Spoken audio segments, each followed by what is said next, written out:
All right.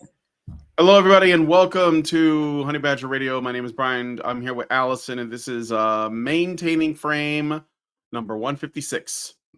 Women are winning, men are losing, and men are to blame. As always. Yep.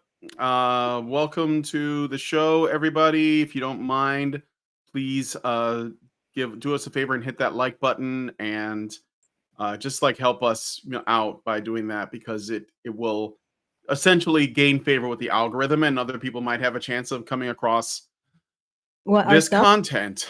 So yes. What was that now? I said other people might have a chance of coming across our stuff.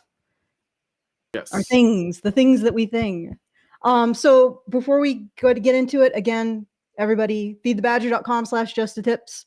Just the tip, not tips. Just because presumably there aren't multiples. Feedthebadger.com/just-the-tip if you want to send those comments in. Very best way to send us a tip and a comment, because you avoid YouTube's comment thresher system and we get the full benefit, or at least minus the fees of whatever you send, which isn't minus Google's fees, which is 100 billion%. So anyway, feedthebadger.com/just-the-tip. And I think if we have time, we'll try to go over some more cancer to do with the alt-right and Tim Pool and stuff like that. So stay tuned for that. But first, are you talking about the video that you sent me? So we're not doing that one first.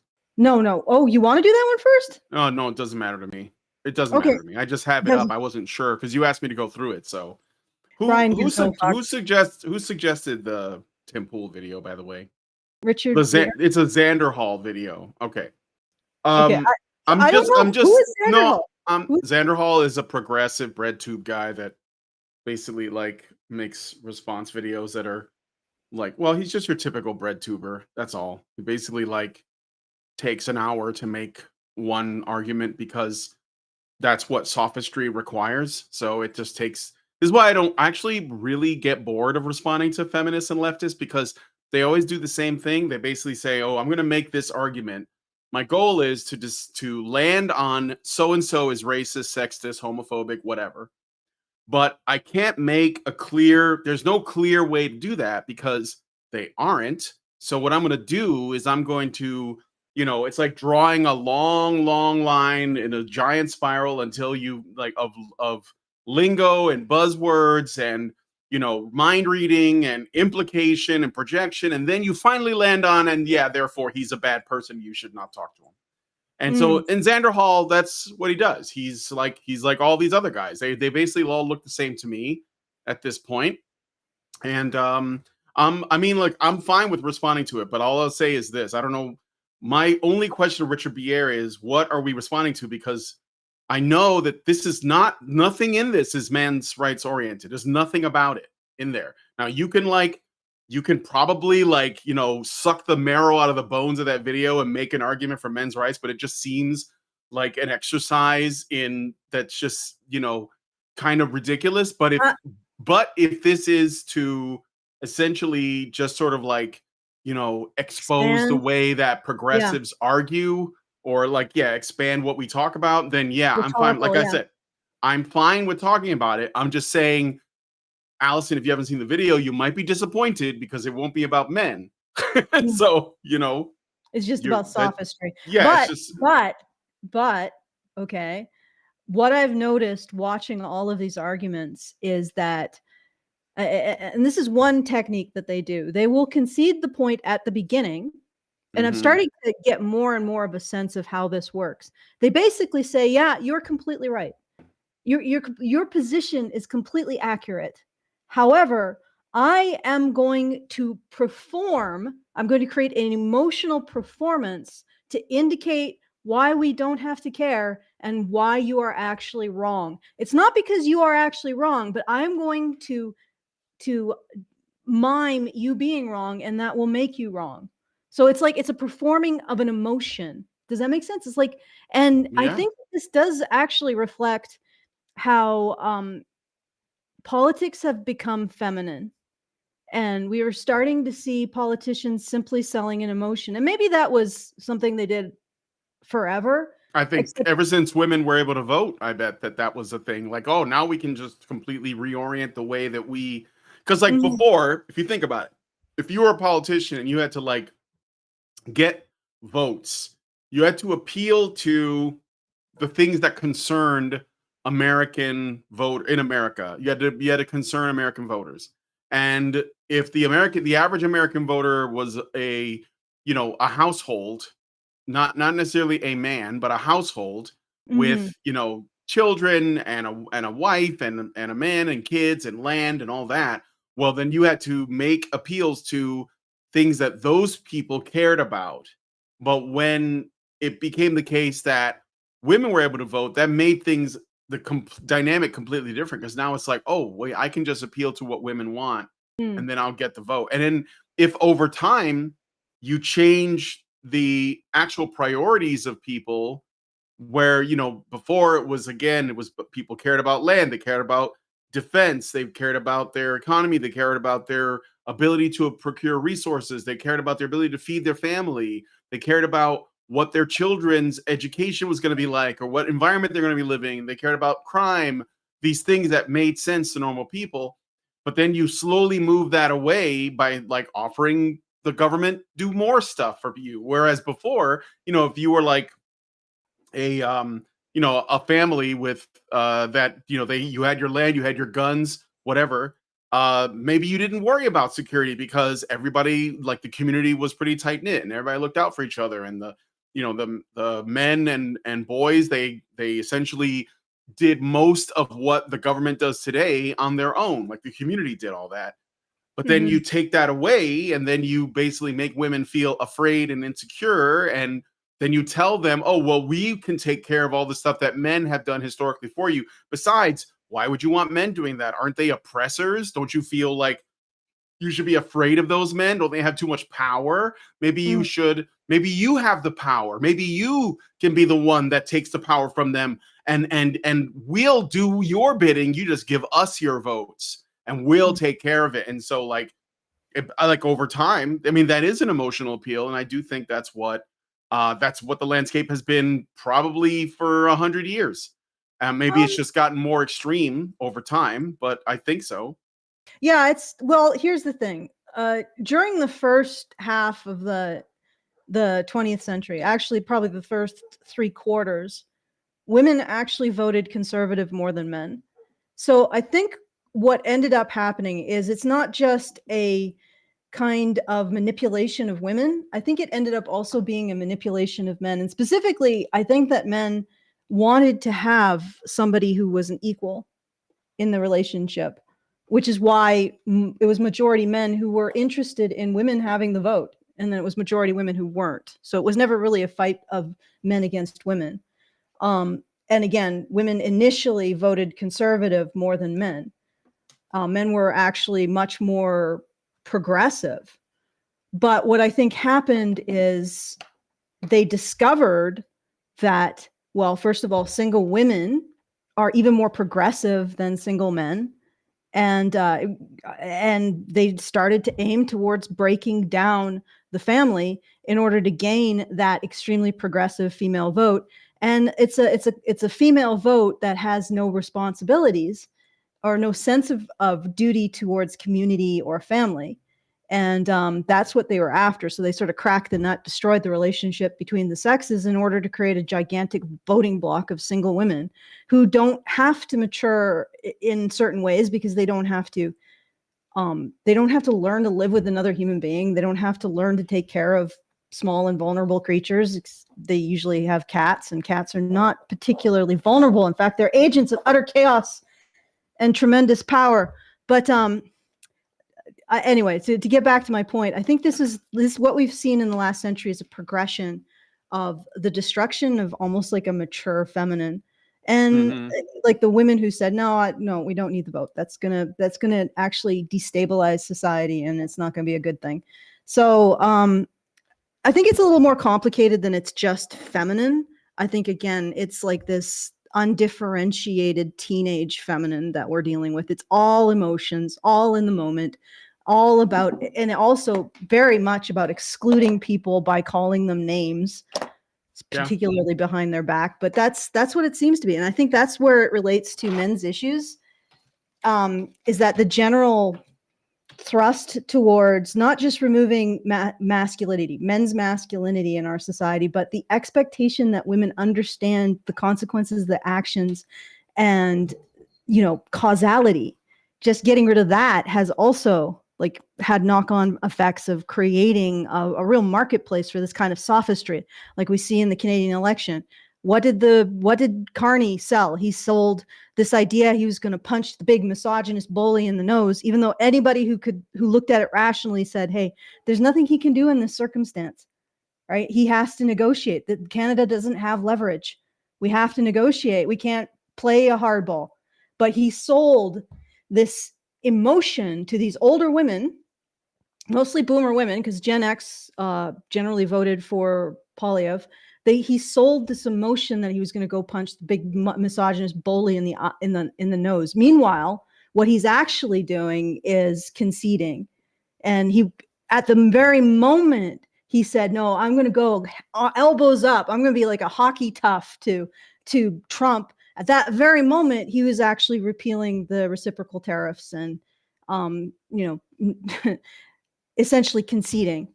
So he literally sold an emotion to people who should have known better, and they didn't, because they don't think in terms of systems. They don't think in terms of logical consequences. They just think in terms of the emotions in the moment. And that's not just feminine. It is infantile feminine. Okay. I just wanted to point that out. So I think that's how this relates. Like the Tim Pool thing, that's how this relates to men's issues, is the general loss of masculinity and that sense that masculinity brings of adult consequence or an interest in consequences to your actions. And thus, an understanding of systems and causality. Okay. All right. Well, we're going to be starting with Asmongold then. Yeah, I guess. Have we just exhausted the other one? No, but I thought we were starting. So I didn't know what we were starting with. So I just had the Tim Pool thing up. But you said at the top of the show, if there's time, we'll look at the Tim Pool thing, which suggests to me that we're not doing the Tim Pool thing. We're only doing it if there's time. You see what I mean? Yeah, I see what you mean. So I'm backing up, and we're going to look at this. I guess we have the Asmongold response to Tomi Lahren's appearance on the Ingram Angle with Laura Ingram. We don't then have there's was there anything interesting that Asmongold said to this?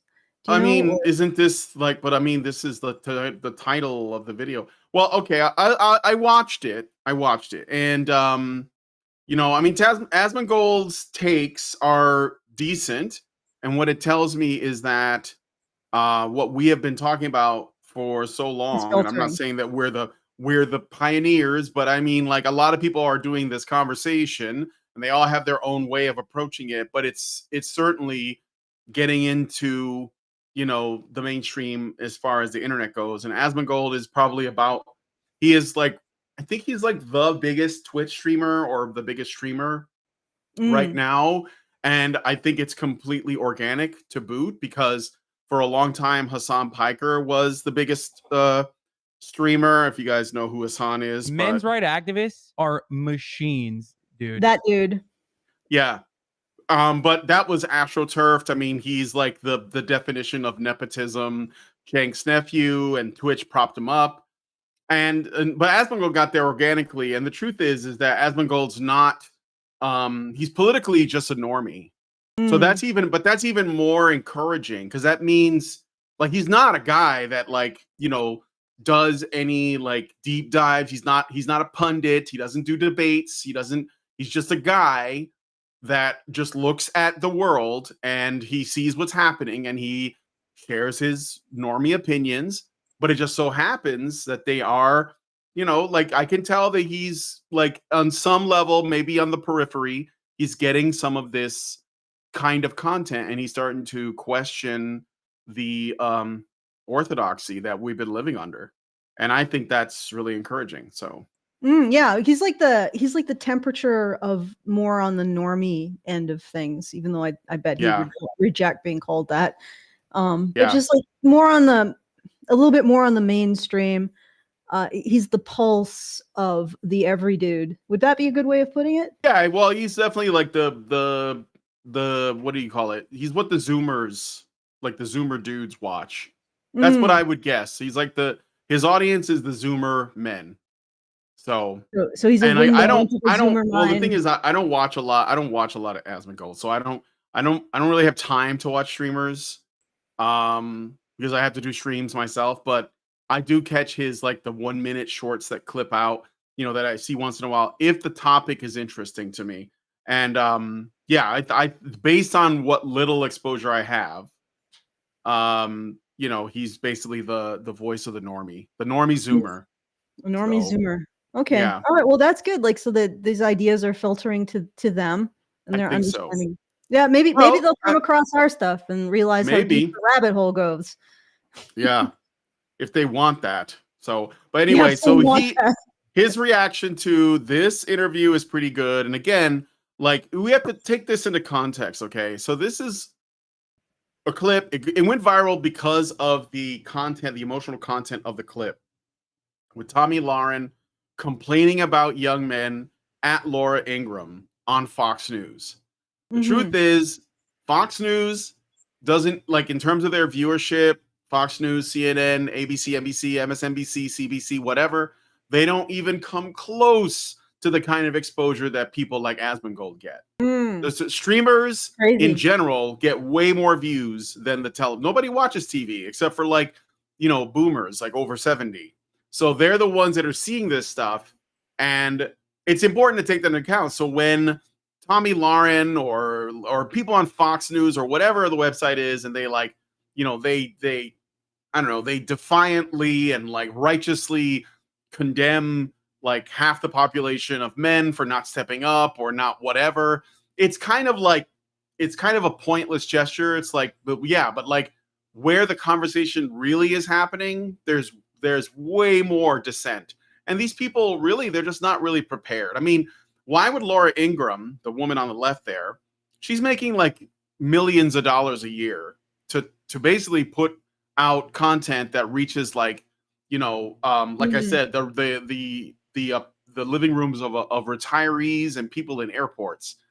So it's not like this is getting a lot of exposure. Like unless you're at the, if you're at the medical clinic to get your, refill of diabetes medicine or whatever, or whatever it is. Like you're not reaching that many people. That's what I'm saying.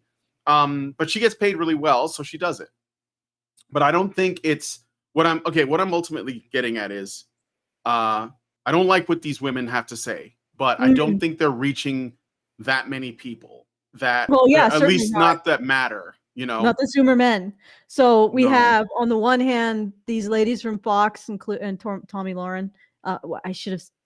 Tomi Lahren is also a lady at Fox. So that anyway. She used to be on The Blaze, and I don't think I think she like, I don't really know where she works now. I remember when she used to be at The Blaze, and then she had ended up leaving because she disagreed with Glenn Beck on abortion rights. She was a pro-choice woman.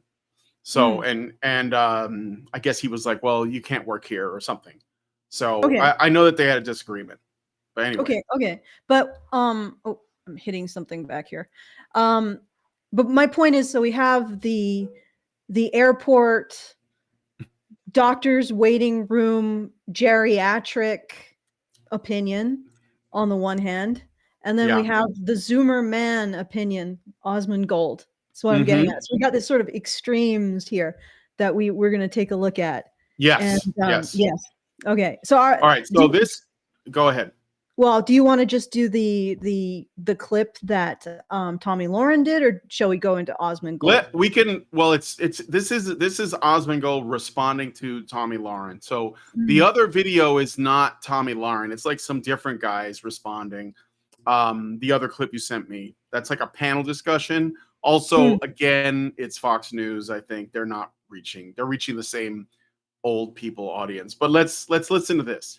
Rise at stay-at-home sons. So you got people complaining about the NEET uprising. That's what it is. They get mad about it. It's a major problem. And, you know, Speaker Johnson has been talking about those maybe deadbeat folks that are on Medicaid, and maybe some of those folks are the stay-at-home sons. We don't know. But I'll tell you this, leave it to Gen Z to rebrand laziness and social awkwardness as something cutesy, like a stay-at-home son. They did much the same thing with quiet quitting, where you can go to work and do less. And if you call it quiet quitting, it's somehow better. That's right. All right. So did you want to say anything about this before I explain why Tomi Lahren is completely a retard? The thing that came to mind, and I know that I'm a squirrel, so I don't know how useful this is the fact that when women are stay-at-homes, and I'm not saying that people shouldn't create whatever situation that they feel is best. They do like half the work of men, half of the man who's supporting them, and they also do half the work of everybody else in society. So any other arrangement of men working, woman working, men and woman working, every other arrangement sees women doing twice as much work as being a stay-at-home. So it's like, yeah, but you're getting a pretty good, I mean, women are getting in general a pretty good deal. And that's like one of the major minority like family situations. When men stay at home, they do even less work, but we don't know because they don't tell us if that's because they're retirees, because they have injuries, because they're unemployed and they're actually looking for work. You know, so it's not a comparable situation, because when women stay at home, they usually it's a result of a choice, their choice, or a mutual choice, often just their choice. So it's like you guys are getting a good deal there, and yet nobody ever mentions it. It's a really good deal. And the fact that there's some, and I just noticed that these women just really have a problem with the idea that men might get the same kind of deal somewhere ever, you know? And that's I don't know, it feels a little hypocritical. But then again, maybe Tomi Lahren thinks that all women should be career women. And well, I'll say this. It's funny when like that Tomi Lahren cares about things like Medicaid and like welfare when she thinks men are taking advantage of it, even though women have been taking advantage of it for a long time. And I doubt that's what that. I'm getting I think at. that I think that men generally have a harder time getting government funded support. Now, of course, I'm against that, like in general, but I understand that some people have certain you know, they have circumstances outside of their control, they're disabled or whatever. And I think that if there's going to be government assistance that exists, it should go towards the people who need it most, and also the people who have that they're somewhat deserving, like veterans or something like that. That are, you know, again, you go to the Middle East to fight in some bullshit war for a country you've never seen before, and you get a limb blown off, then we should at least take care of you when you come back. But she doesn't seem to be focused on that. She seems to, you know, her issue is that there are men who are struggling to find work. And this is the thing that I like that Asmongold gets into, which is maybe the reason why men are not working is because they can't find work. And maybe the reason why they can't find work is because we are learning that there have been all of these initiatives to essentially put women first in education, give them as many advantages as possible in their searching for their careers, giving them scholarships, giving them grants, giving them every possible advantage. And then when women go to college, like, and they get all of this assistance. And by the way, this is all, I'm putting yourself in the mind of a college age girl who's going to college and knows she gets all of this help. And she's not really considering that the men who are her peers are not getting the same assistance. And they have to work extra hard to make it. But that's not in your mind as a woman, because you're looking at just your situation, which is fair. And then you get out, you're in college, and you're kind of like, you know, you even know what you want to do. Like a lot of people who go to college don't know why they're going to college, but maybe even in your case, you know what you want to do. And you go to college, you get your degree, and you come out and you find a job, and now you're looking for a man. And none of the men are living up because your standards are that much higher, right? So, and of course, Tomi Lahren falls on, well, the men should just, because this is what I'm saying. Like Tomi Lahren is not conservative. She's a feminist.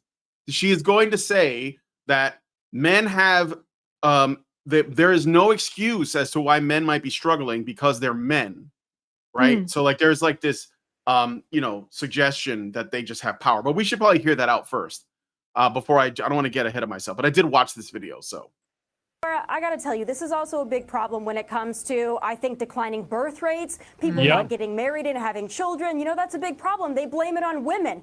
Well, look at what young women have to choose from. The pickings are slim. Yes, we might have a feminism problem in America, but it's the feminization of men. There are a lot of young women out there that want to get married. They want to have kids. They want to have stable families. But there are a lot of young men out there who want they don't have a stable job. in mama's basement in order exactly. Like, and now we have AI. Like, and the thing about AI is, for the most part, the people who are employed are not really feeling the effects. It's everybody who's trying to enter the workplace because AI has just cut off the bottom rungs of the career ladder. Like, Lauren, cut men a break. We decided, and she gives she does the softest things. She recognizes reality. We have a feminism problem. Yes, you do. Literally, you wanted to make it so that men were hamstringed so women could get ahead of them. And now they're ahead of them. And then the women are upset that there are no men who are better than them. At least not enough to go around. I guess there's enough if everyone wants to share like one man, like 10 women want to share one man. But it's like, this is what we chose to do. This is what's so frustrating. It's like, as a society, we came together and said, hey, why don't we screw up our sons so that our daughters can have a greater advantage? And that's going to level the playing field because patriarchy somehow. And I actually think it's just because people like to benefit women, period. It's just a bias that we have. But regardless, we all decided to do this. We decided to openly do this. We even know now that DEI initiatives preferentially benefit white women of all people.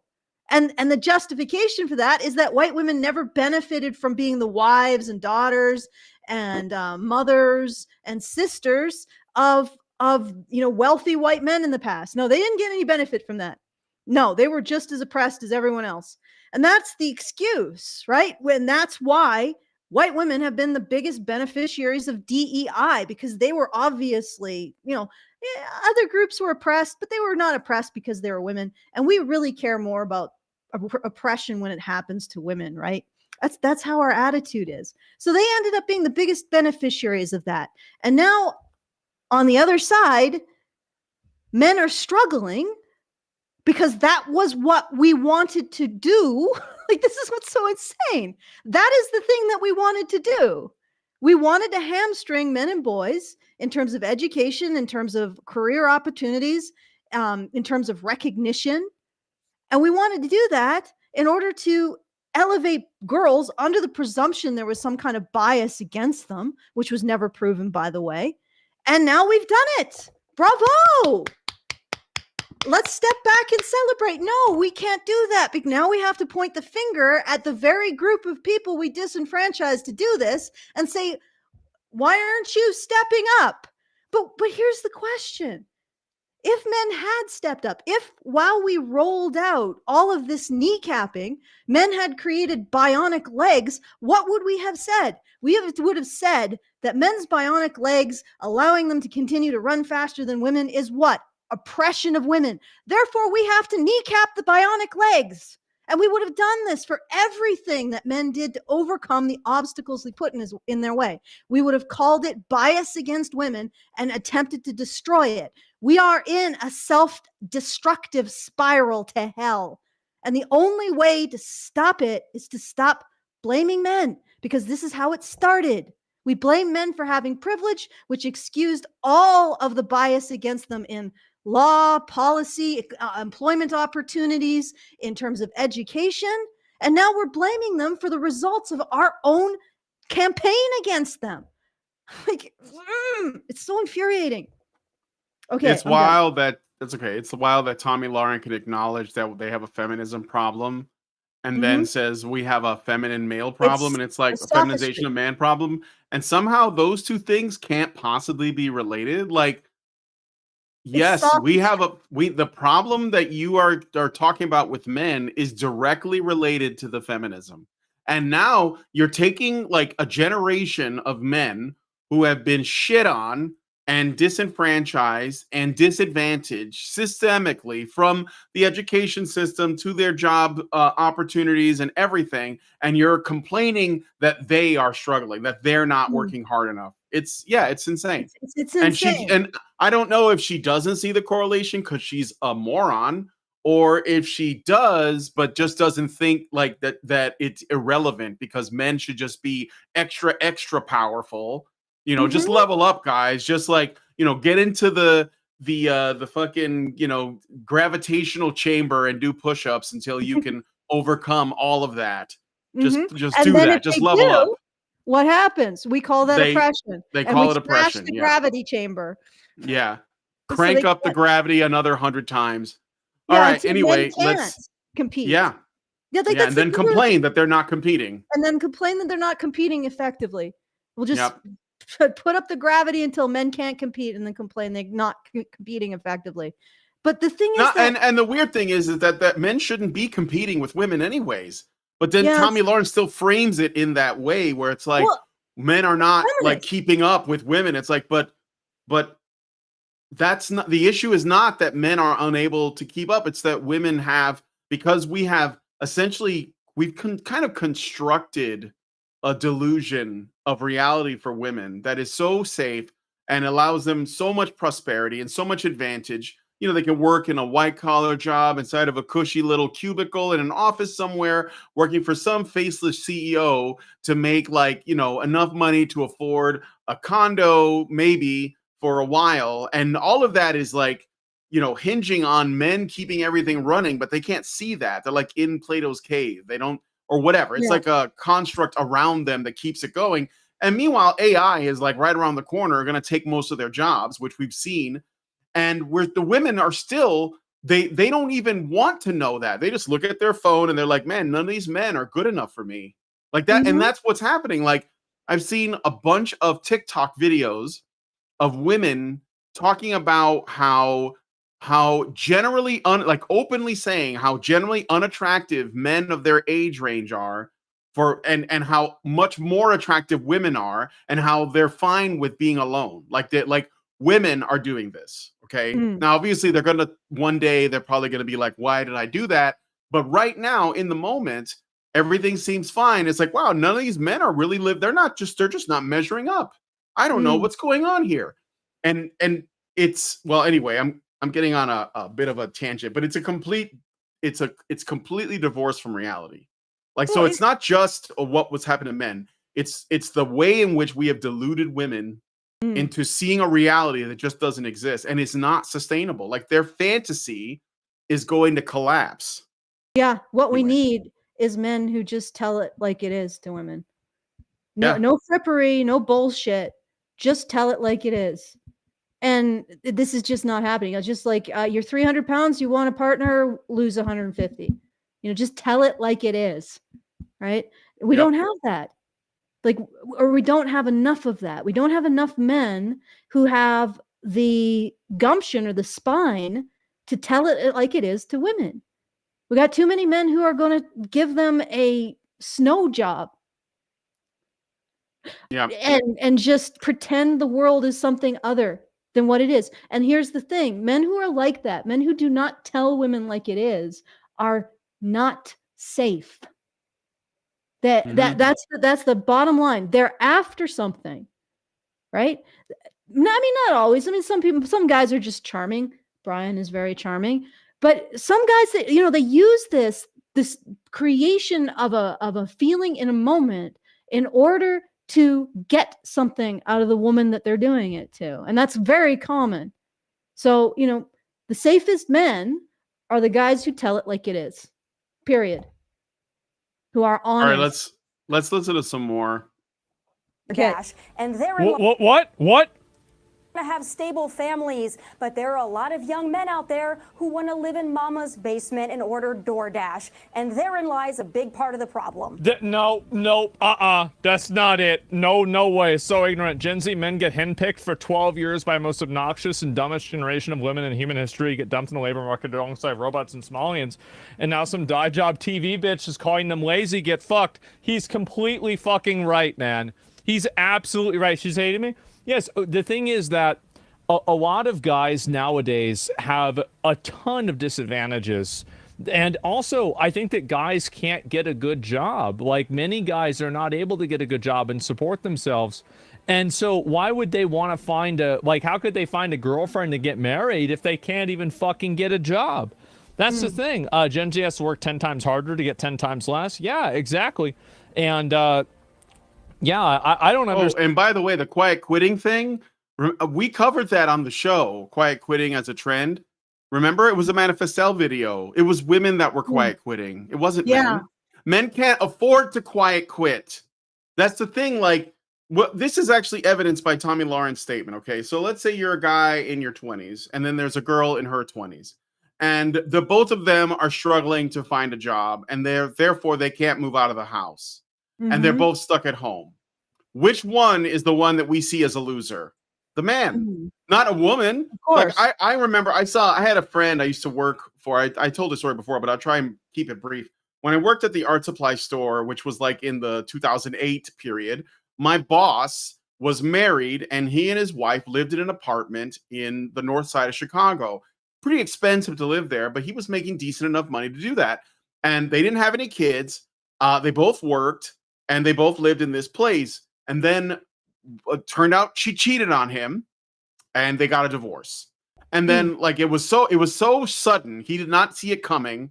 And, she cheated on him and they got a divorce and they both had to move in with their respective parents because they couldn't afford to live on their own in the city. So he moved back to Michigan. She moved back to Michigan as well, I think.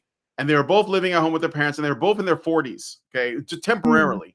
And I remember my boss was so ashamed.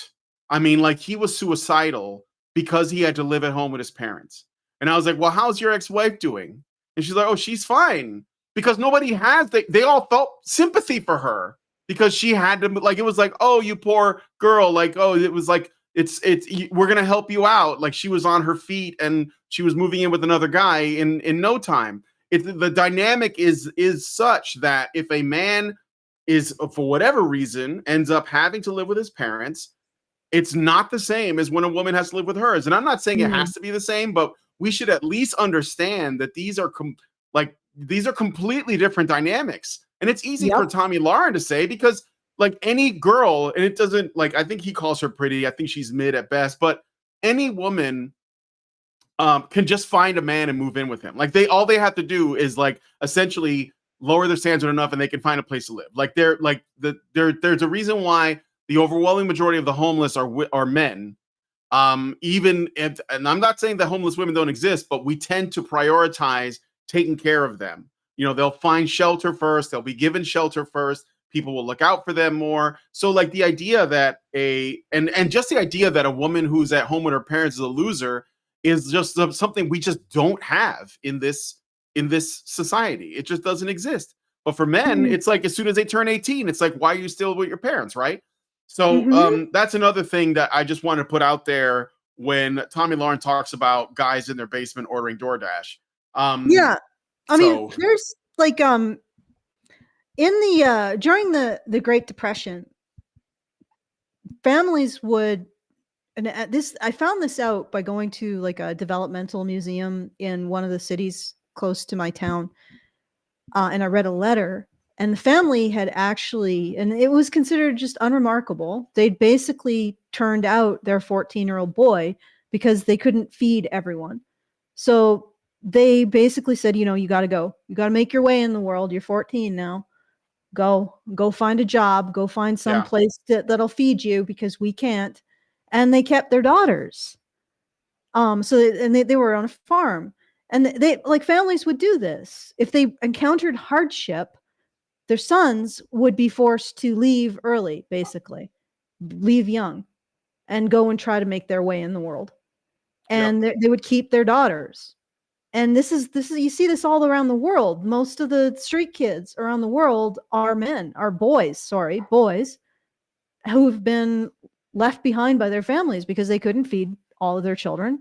So they chose their daughters and said, you know, you got to make your way in the world now, son.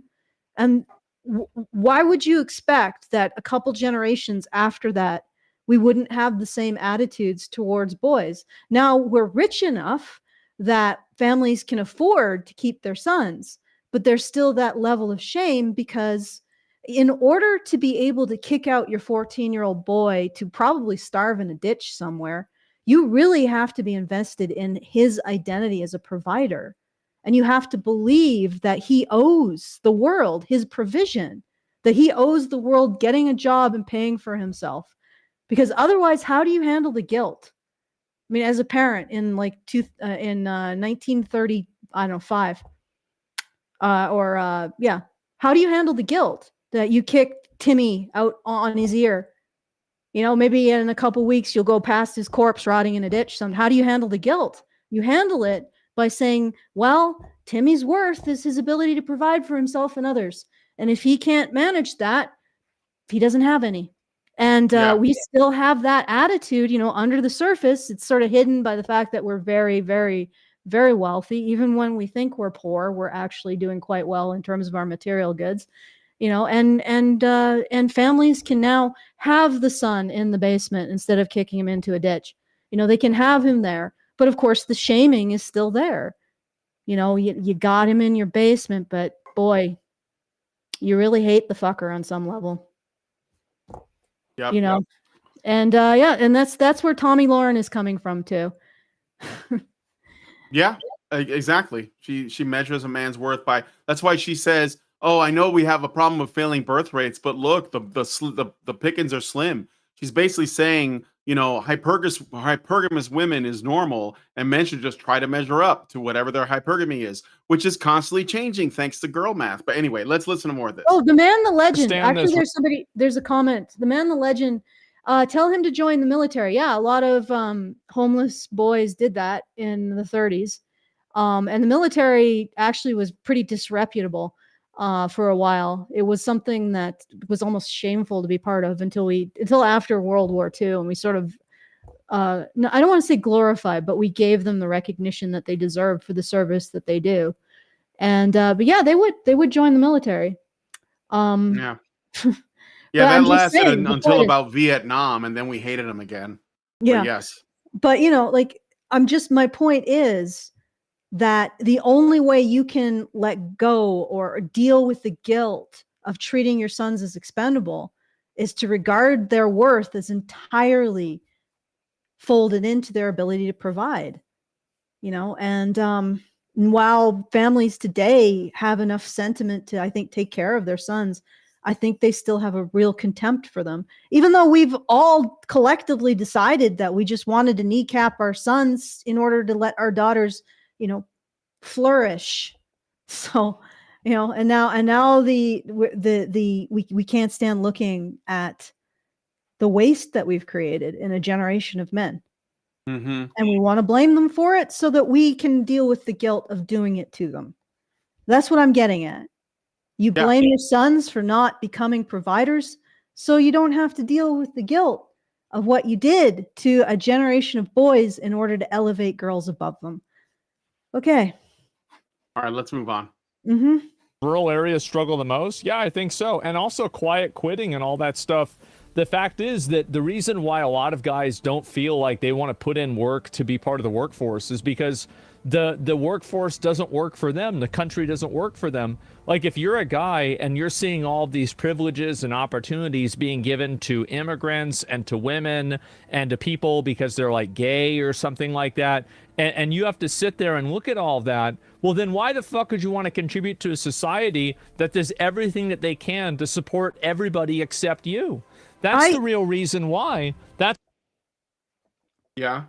100%, Osmond. Like, and not just that. And I got into it on Twitter. Do you? Okay, I'm just going to go for it. Go ahead. I got into it on Twitter with this. Okay? I was arguing with an individual because I said, if society, if men's participation in society doesn't give them a reasonable chance to become desirable to the opposite sex, why would they do it? And I'm not saying that they get like a state, I don't know, assigned wife. I'm saying that their participation in the society makes them more attractive to the opposite sex. And that's not the case anymore. Now it's just a baseline. You know, and I got this back. Oh, you feel entitled to women's bodies. And I said, well, do you think you're entitled to men's work? Like, how if you're not entitled to men's work, you got to consider their half of what they get out of working for society. And they're like, well, they get money. But these are the same people who'd say if a person doesn't get a living wage, which is irrelevant to the market forces that set the actual wage, then that's not fair. That's exploitation by the corporations, right? But if men don't get what they ultimately want from working, that's not exploitation. Like, that's not an expectation. And then what they say is, well, men have to work because they got to survive. I'm like, well, do you also believe that survival threats of losing your life are a good reason to continue to compel them to work? But it's even bigger than that, right?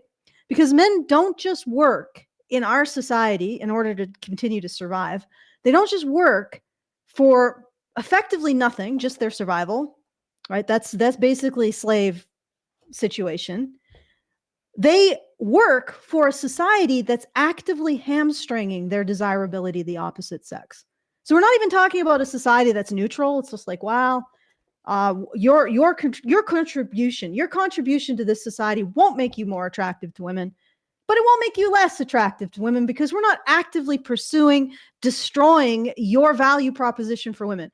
They are actually working for a society that is destroying their value proposition for women. We have a society with a gigantic ideological, what do we call it? Industry. Yeah, it's basically an industry, like a billion, trillion, not trillion, probably a billion, multiple $billion industry, feminism, that specifically churns out articles to tell women how undesirable men are.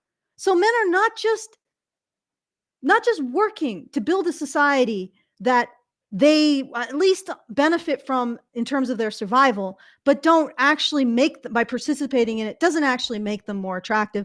They are actually keeping alive a society that's invested in making them less attractive. Like, this is just absurd. And I know me saying that is going to maybe be demotivating. But on the other hand, if you're a young man and you're thinking, what the hell am I doing? You've got a point. And Tomi Lahren is up her own ass. You have a serious point. You are working in a system that will hamstring your participation in that system so that you can't actually climb the ladder as well, or even get a job as well, because they prefer women. And simultaneous to that, that society will say that you just showing up, just showing up to the table and being, hey, I'm a man. I could be your companion. I can make your life a little bit easier. We could just enjoy our lives, enjoy our hobbies, have a safe place in the storm from the chaos. Our society is torpedoing that as well. So it's torpedoing men's efforts to become the men that women find desirable. And it's also torpedoing men's efforts to say, hey, a relationship with me would be good. You know, you might benefit from it. We have companionship. You'd have a port in the storm. You'd have some emotional security. And then our society's like, nope, you can't say that either. Not only can you not offer a job, you can't offer yourself because yourself is shit.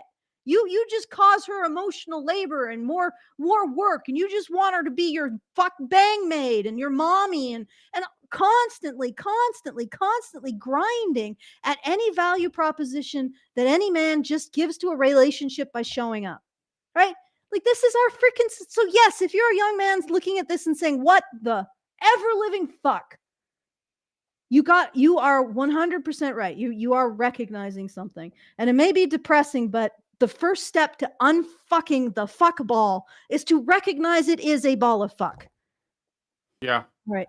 Isn't it amazing too that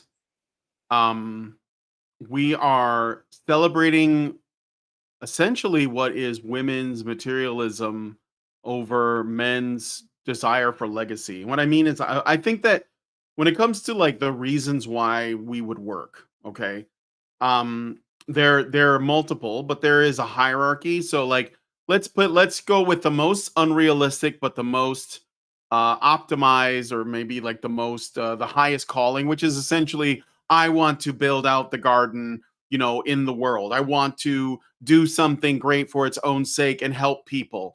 That's something that most people don't work for. So I'm not saying, like, I'm not making this into something prescriptive. I'm simply describing what would be the highest reason to do work in the world. And that would be like, I want to make the world better, right? And and I don't care about the money or whatever. Then, Mm. like, below that, which is where I think most men are at, is, well, I want a solid enough job that I'm able to support a family because I want to find someone, marry them, and have children. And that's like the next one down from that. And then you have women's reason. Now, why am I putting that one below? Because women don't actually have to make money to find a man and start a family. So women who are career oriented, like Tomi Lahren, they're doing that for who? Like what? Like men don't care how much money women make. They don't Mm. care about like how like successful their business is. They probably should, but they don't. Like in general, men's don't think about what women are like. A woman could just be a waitress, in a cocktail bar, and they'll probably get a date, and and he'll probably try to take her out of that monotony and bring her into like a life of somewhat security or whatever. So it goes back to like a long running joke a lot of comedians say, is that women want nice things, men want a woman. So men acquire nice things to attract a woman. Women Mm. don't go into careers because they want to start families. They go into careers because they want the money. They want the financial security, they want the comforts. Like what Tomi Lahren's married now, but when she wasn't married, she was working and doing what? She was going on trips, she was buying fancy clothes, she was getting a nice place to live, but it's all material. I'm not saying it's bad, but it is like you're buying stuff in the world that is fleeting, and it just makes you happy in the moment. But Well, when yeah. when men do that, some of them may be, more materialistic, like, Andrew Tate or whatever, but most men can't do that. Most men are just trying to like get by, find out, maybe get a home if they're able to, and like get something that shows, hey, I'm able to support a family, and they're hoping to attract a woman, then then get that. But for whatever reason, even though I would argue that wanting to acquire resources so you can support a family is a higher calling than just getting resources for yourself, we celebrate the Yeah. latter more than and we kind of shame the former, because we're not supporting men getting that, like getting to that goal. In fact, we're discouraging that, but we are supporting women. So women's financial ambitions, they have a cap in terms of like where it goes, because men don't care about money, but women do care about men's money. So the more money women make, the more money they expect a man that enters their life to make. It's got to be even more, right? So, guys that one thing that I often see when I see like like debates about money and the economy, and feminists too, like they make these apex fallacy arguments, right? Oh, there's so many like CEOs that are men, so many powerful and rich people that are men, but they're not looking at like the men that are basically doing the back-breaking work that keeps everything else running, that are like doing really humble positions like janitors and garbage men and sanitation workers and construction workers, and the guys who build the roads, the guys that maintain the power grid, the guys that keep all the plumbing running, all of that.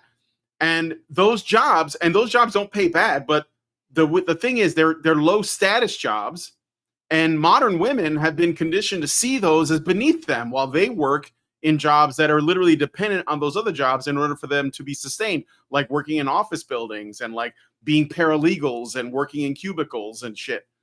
And because women look down on that, or at least they're told that they should, because they should be chasing like the Don Drapers of the world, they end up being dissatisfied. And so like it's kind of a mess. And the part of it is that we have the priorities completely reversed. Like what we should be doing is supporting men for whatever they do. First of all, we should be celebrating the people who do the hard work of keeping everything running so that I can be on the internet talking to you guys right now, you know? Mhm. And I think that women have to recognize that as well. But Okay. I don't know. I just think it's wild that we have inverted the priorities in terms of what we Yes, celebrate. like So, you're right. And we're inverting the priorities. We started by talking about this whole thing with Tim Pool and the sophistry of basically conceding the point and then doing like a little song and dance to create the emotion, like we don't have to care about the point, or the point is wrong. I'm going to do a emotional performance. So we see that in politics. Politics has become more and more about emotional performance. And you're right. We celebrate this kind of emotion in the moment for women, this being able to grab what you want in the moment as like some kind of empowerment. And then we sort of minimize this idea of legacy and what you see more with men wanting to build something greater, you know. And before, like we'd try to find a sort of a common ground. So women would get, you know, what they wanted in the moment, and men would get the legacy that they're after. But we're not doing that anymore. We're going full hog to just eradicate whatever men want from this system. And okay, so DJ Lajibo says men should stop being weak and bitching. If you're competent, you'll get a job. Trust me, if you're incompetent, be competent. Now, that's not really, first of all, I'm not a man. I know you might not have noticed, but also that's not what this is about. This is about honesty, right? This is about being honest about the world. This world is not being honest. It's not being honest about men. It's not being honest about women. It's not being honest about the past. And because of that, it's creating unfair obstacles to men's achievement because we just want to lie to ourselves. So why is it that the lie, like maintaining the lie, why is it for you, DJ Lajibo, why is maintaining the lie so critical? Why do men, in your estimation, have to set aside their own interests to maintain the lie? Why is the lie so sacred? Why can't we say this is a lie? This is wrong. This isn't reality, right? This isn't the pressures that women put on men. Let's recognize those pressures. And let's recognize that for the last century, we've destroyed men's ability to live up to women's expectations. And we haven't just done it with female-only scholarships and employment opportunities. We've done it by destroying men's networks, right? The good old boy. Men helping other men to build this kind of legacy in the business world. We've destroyed all that. And yet, maybe that was actually critical to a lot of things, because what I've noticed lately is that the business world is no longer working very well. So maybe the fact that men create these kind of communal groups around their businesses, around their career opportunities, maybe the fact that men help each other. So for example, men in academia will share research with each other. Women don't do that. Men share research with each other, right? They will help each other out. They'll mentor each other in a way that women don't do to other women.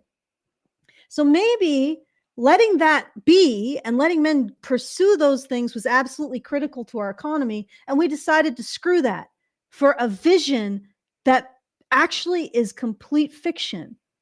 So here we go. DG Labo, why can't women stop bitching? Like, why is it always on men to stop bitching?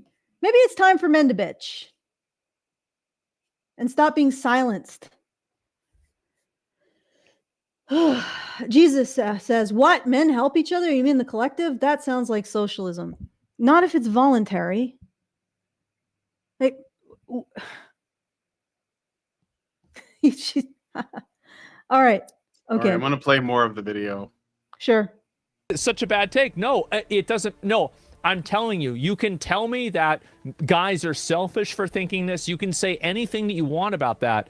But what I'm saying here is the way that a lot of people feel, whether you like it or not. And that's the big difference I think a lot of people don't understand, is that, yes, sure, you might not want this to be the case, but it in fact is the case. This is massively the fucking case. This is lack of incentive. Yes, a lot of guys nowadays, Gen Z rebrand stay-at-home sons, just like they did with quiet quitting. Yep, a lot of people are unhappy. Let me see if I can find this. How old is she? She's 32. She does not have children. Yeah, obviously she doesn't have kids either. Two women with a combined age of 93 and no biological children between them sure have a lot to say about the state of young men. Wait. Tomi Lahren is 32? Yeah. There's no way. We were talking about her 10 years ago. Yeah, she was 22. Yeah, she was young. Okay.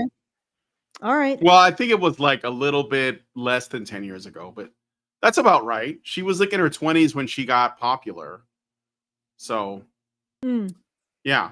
And that's again, Laura Ingraham and Tomi Lahren don't have kids. Like Tomi Lahren's, I think she's married or she's engaged or something. And it happens to be that her man is like some kind of like former retired athlete. So, you know, probably doing pretty fucking well financially. And so she's in a position where she can criticize working class people that are struggling. And the issue is that it's not that men are not getting off their butts and working, but it is, number one, it's hard to find work. Number two, you know, women kind of crap the economy for like 5 years with their votes. And the worst part is that the incentive is at the very least survival. But beyond that, I think that what motivates men to actually be ambitious in their pursuit is to attract a woman, is to build a family. Like that's the point, because the truth is that a man could live, you know, a life without women for almost no money. Like he could just build his own thing, or, you know, work like a minimum wage job, get a little studio and just like live his days out that way.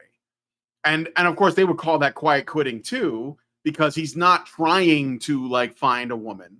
But if women are not going to be a part of that solution, then I can't blame men for not wanting to bother with that. And just like, well, I'm just going to live my life on my own. Because the thing is that if a guy said, well, I have a job, but it's only, you know, 40K, which is pretty fucking good, I might say. But if he told a woman I make 40K, she would say, well, that's not good enough for me.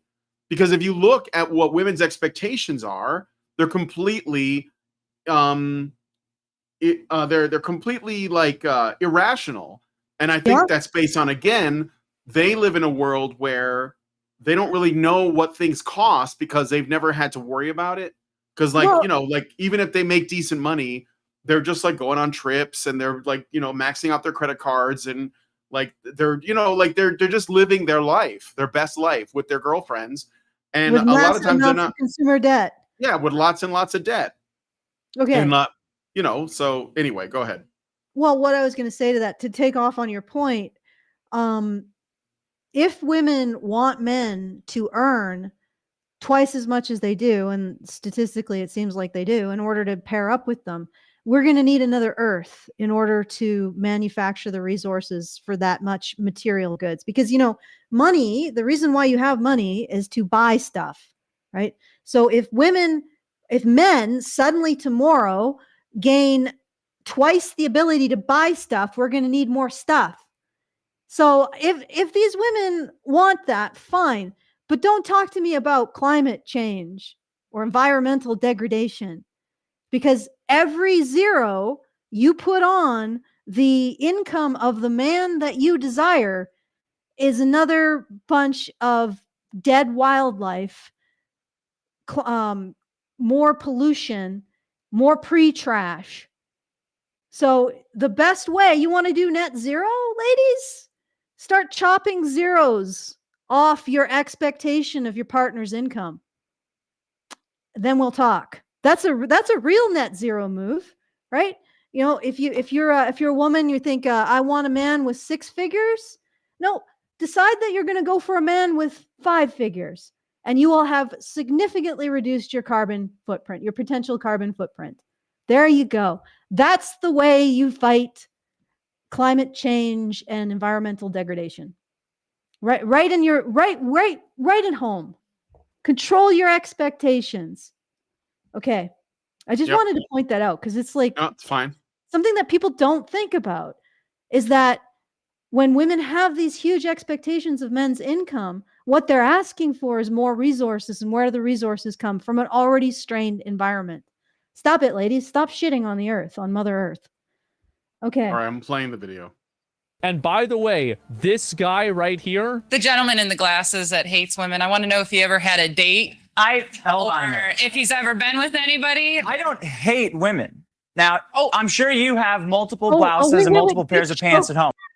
What, you know who this is? You know who this is? I remember. They always have one of these guys every freaking generation. Like every Dick Masterson. This is Dick Masterson. Dick Masterson was the last one. And then the one before him was, I think he was also called Tucker, but he's not Tucker from Fox. He was another Tucker. I've been watching this for decades, and every few years there's a new hotness in like the misogynist that they bring up and they trot around. It's like I don't know, I swear to God, the mainstream media has their little stable of, then they groom these guys to have similar looks, and then they like, yeah, you're going to take the stage and you're going to be the official misogynist for the era for the next 5 years. And we're going to trot you around and you're going to represent men and you're going to basically be a fucking clown. But maybe Dick had something interesting to say. This is a great, this is a classic clip, but let's listen. But you chose these because they were your favorite. They were better. So let me go. He's saying that you have a lot of blouses and pants at home, but you chose these because they're your favorite. Just setting the context. Better than the others. That doesn't mean you hate the ones you didn't wear. I don't hate women. Men What does it have to do with having a date? Men are better than women. Yes. Answer my question. I'll take your stupid glasses off. I'm sure Dr. Phil can back me up on that. Show us how you look. Women line up to date guys like me, and you've had them all on your show. She looks like a throwback. I don't see any women lined up to you, and I would definitely be at the end of that line. Well, if you hit the treadmill a little more, you'd be at the front. Okay, all right. I'll give it to him. Look at her, stun locked. Look, isn't it fun? And this is an old clip. This is completely like a separate thing. But isn't it weird that she said I'd be at the end of that line? It's like, so you'd be in the line then? You'd be in the line. That's a self-report, dude. Completely stun locked. And also, again, like, look, I'm sorry. Don't judge a book by its cover and all of that. But lady, this is what these daytime talk shows. Shade. That's what they do on these. They just get, they bring on this guy. He's putting on a show.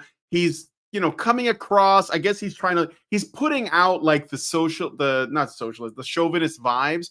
But I think he was just, I don't even know what the context of the show is, but I doubt that he was deserving of this kind of hostility. But this is the thing. When a man says, I have standards, women they just get their panties in a twist.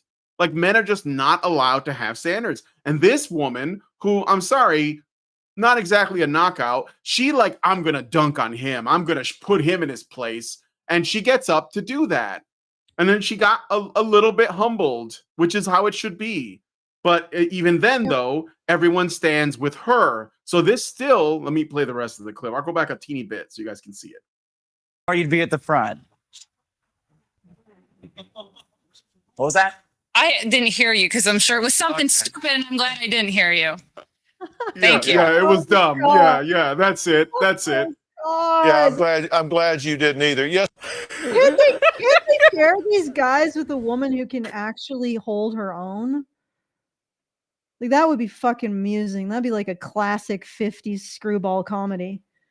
But no, they just, okay, what I mean by that, they just trot these guys. They always have one who plays this role. And yeah, he gets some zingers in. He gets to show women for what they are, but then nothing really changes. Well, that's the thing about these online debates and these like talk show things. It just comes down to, what's the next soundbite? What's the next, clip that I'm going to take that we're all just going to laugh at?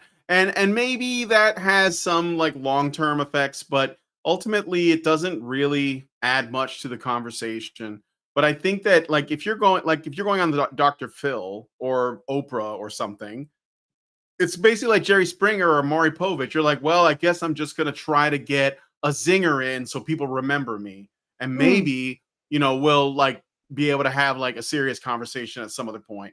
Because I don't think that's the thing about legacy I media, remember. though, is that nobody watches anymore because they do want something authentic. They want people like actually talking about things and not doing these little sound Hey, like bites. us. What? Like Oh, us. yeah, I guess so. Yeah, I guess so. Technically. Okay, do you remember that one interview with Cassie J and Warren Farrell?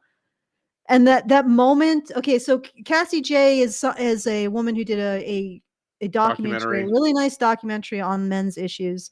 And then Warren Farrell is like the Mr. Grandfather of Rogers, the the men's, Mr. yeah. Rogers of men's issues. And they went on because they're sort of friends, and they went on this mega, I don't remember what channel it was. Dr. Phil. It was Dr. Dr. Phil. Dr. Phil. So it is very relevant.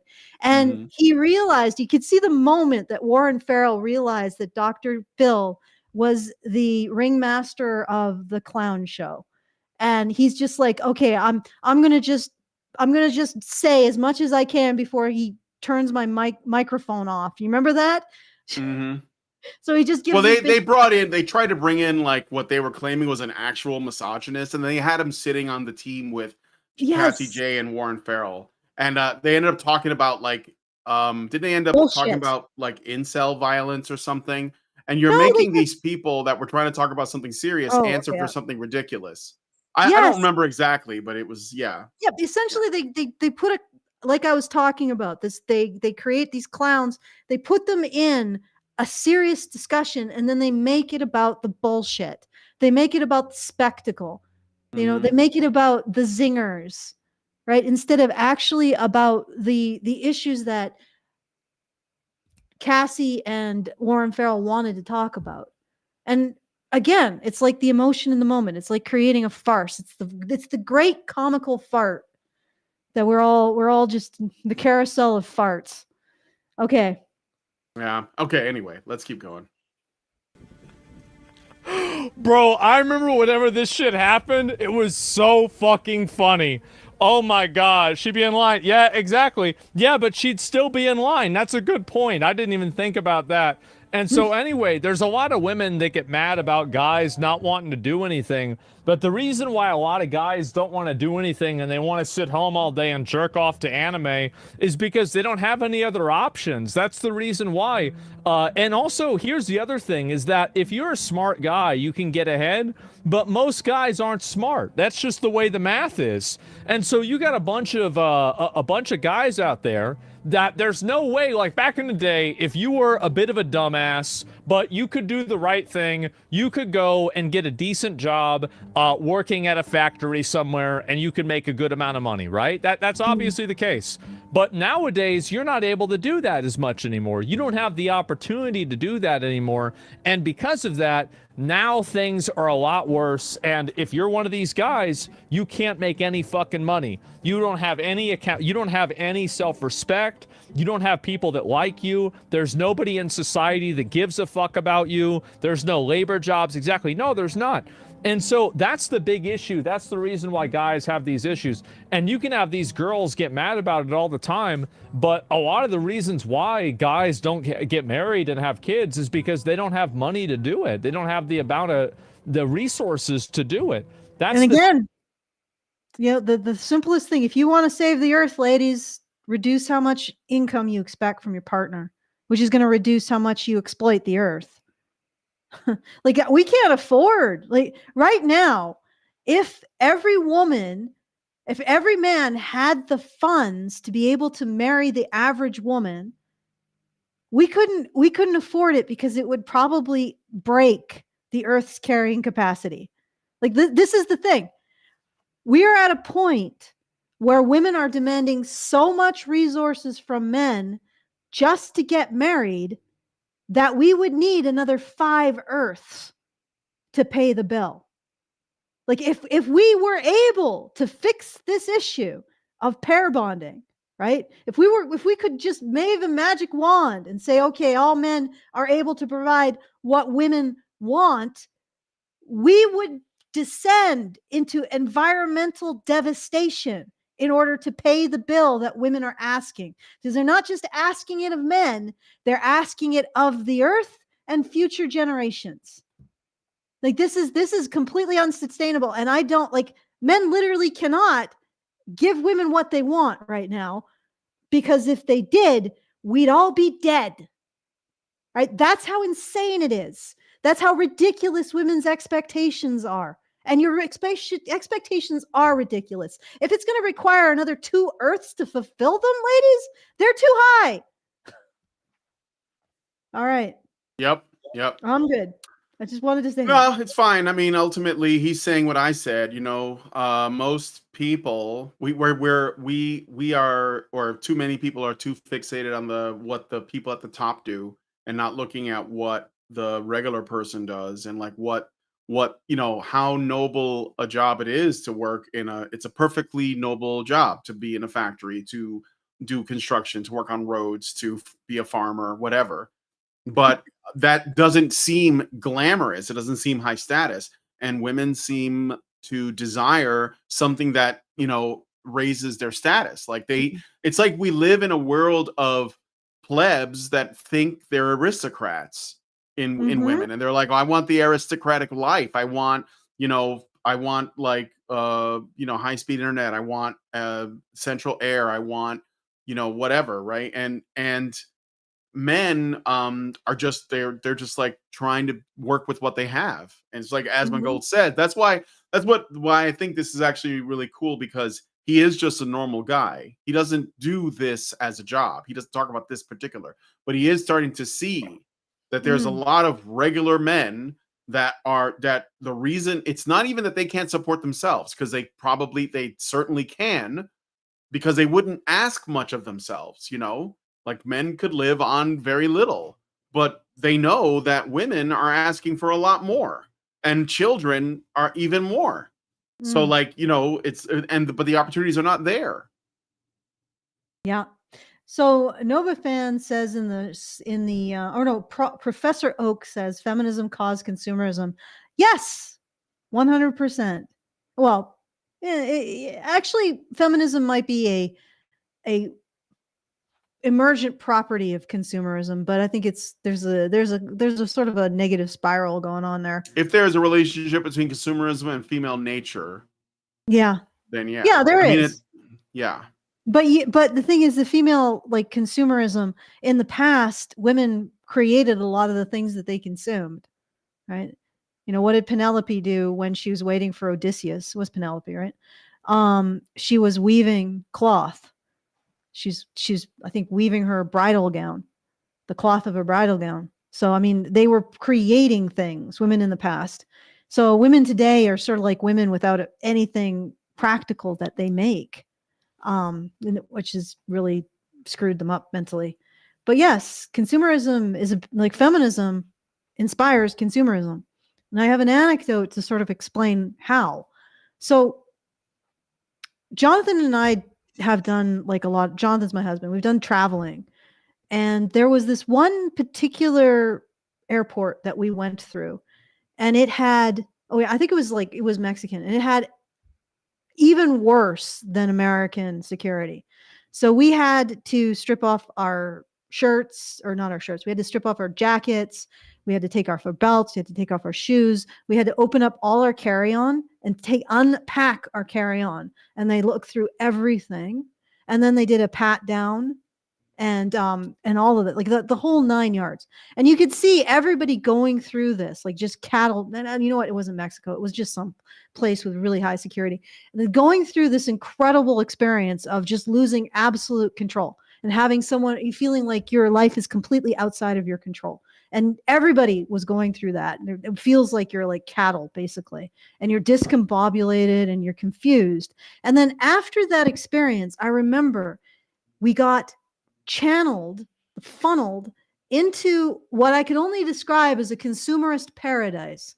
There are these beautiful goods just piled up in these lovely kind of columns, and you had chocolates, you had leather purses, you had electronics, and it was all just brilliantly lit. So it's like you walk into this showcase after this experience of losing all of your autonomy, all of your privacy, all of your control over your life.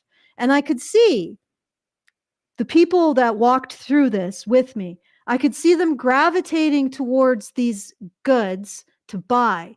And the reason why they were doing that was because it reestablished control over their lives. Like that's a big part of consumerism. You take away people's sense of control, and then you sell it back to them in the form of some pre-trash that they're probably going to enjoy for 5 minutes, and then it's going to be lost somewhere, or it's going to break. But it gives them in that moment, it makes them feel like they have control over their lives to be able to consume something, be able to buy something. That's what we've done to women. Like in every conceivable circumstance, feminism says what to women? You have no control over your life. It's all men. Men are the ones who control everything. They control your horizontal. They control your vertical. They control your thoughts. They control your actions. They control your decisions. If you had Weetabix in the morning, it was actually patriarchy that made you do that. Every single aspect of your life as a woman is controlled by men. You have no privacy. You have no self. But you can buy stuff. You can buy a lot of stuff. And in the moment of buying stuff, you'll feel like you have control. And that's empowerment, is it? Fascinating, isn't it? All right. Mm-hmm. All right, let's play some more. The big issue they don't understand. Responsibility without authority is slavery. Yeah, exactly. Young women want families. I mean, I've said that for years, right? Like that men are responsible for women, but they have no authority over women. This is what feminism's created in terms of the dynamic. And we've all accepted this. We've accepted this for decades. And so what does it mean? Well, ultimately, if you're completely responsible for something, but you have no authority over it, then you're basically a slave. Right? I'm glad I don't pay for TV. Yeah, it's really sad, man. It really is. And Gu has no pictures of her husband as well. Yeah. No, and I see this, like there's women that complain about guys that are like losers and neats all the time. But the fact is that the reason why is because society has been designed to be at the disadvantage to being a man. That's the reason why, is that you are disadvantaged being a man in society for structural reasons. There are hiring initiatives, scholarship opportunities, school preferences, internship preferences that are offered for women exclusively and not for men. So how can you blame men for not wanting to play a game that's rigged against them? Straight up. Yeah, and it's worse than that. Why would men participate in a system that actively degrades their value proposition to the opposite sex? It's one thing, again, to work for a system because, you want to keep the lights on for yourself. You want to keep the sewer for yourself and all of this other stuff. But we not only have men by the balls because of that, we also say, well, we're gonna just grind your self-worth away, right? Grind away the idea of what you offer women as a man. And we're gonna shit all over that. And you're gonna have to participate in it. Ugh. Can we just stop that? All right. Yeah, straight up. The world's not the 90s or 80s anymore. Yeah, exactly. And no one cares that much for men? Yes. And there's a direct correlation between inflation and birth rates. They have an opposite relationship. Well, I'm not sure. There's many reasons, right? It's one. I'm not saying it's one thing. It's like 10 different things. So yeah, I think if you're attractive generally, you have a better life. Yeah, no, you're right about that. And that's another thing too, is that it's very easy for a pretty girl to say that guys need to just get off their ass and work hard and they're going to find a boyfriend or a girlfriend, because yeah, of course this is the case for you because you're an attractive girl. But for a lot of guys, that's not their experience. That's not what happens with them. And so the problem is that a lot of guys don't have the ability to go out and get a girlfriend. They're not going to be able to do that. They don't have the money to do it. They, they go on Tinder and they try to match with 200 girls. They match with one girl and it turns out to be a guy that's trying to scam them. And guess what? They're fucking pissed, man. Yeah, and that's it. And how many of you guys have dealt with this exact same thing? I don't. Let me just look. I think that was the most of. I mean, he goes into like, the media and masculinity, like the way that men are, because they don't have role models. They're really. I think this is like basically the takeaway. He doesn't really play any more of the clip. We know what Tomi Lahren said anyway. We saw that. Mm. I think dating apps. I think men should just not be on dating apps. I think dating apps are cancer. And I have a really radical take on dating, but I won't share it here. But yeah, I don't think they should be on dating apps, because I think that what the problem is that women treat men on dating apps in the same way they shop for things. They basically just like min-max, and that means that they're trying to get the most benefit with the minimum amount of work and effort. And that's why women on average find the overwhelming majority of men unattractive. And that's not just I know that some people like Hannah Cox and not so erudite and shit have said online that that's like a misnomer. I think even like people like Lauren Southern has said it. But the thing is that it is true that women have such they've essentially convinced themselves that they deserve the absolute best.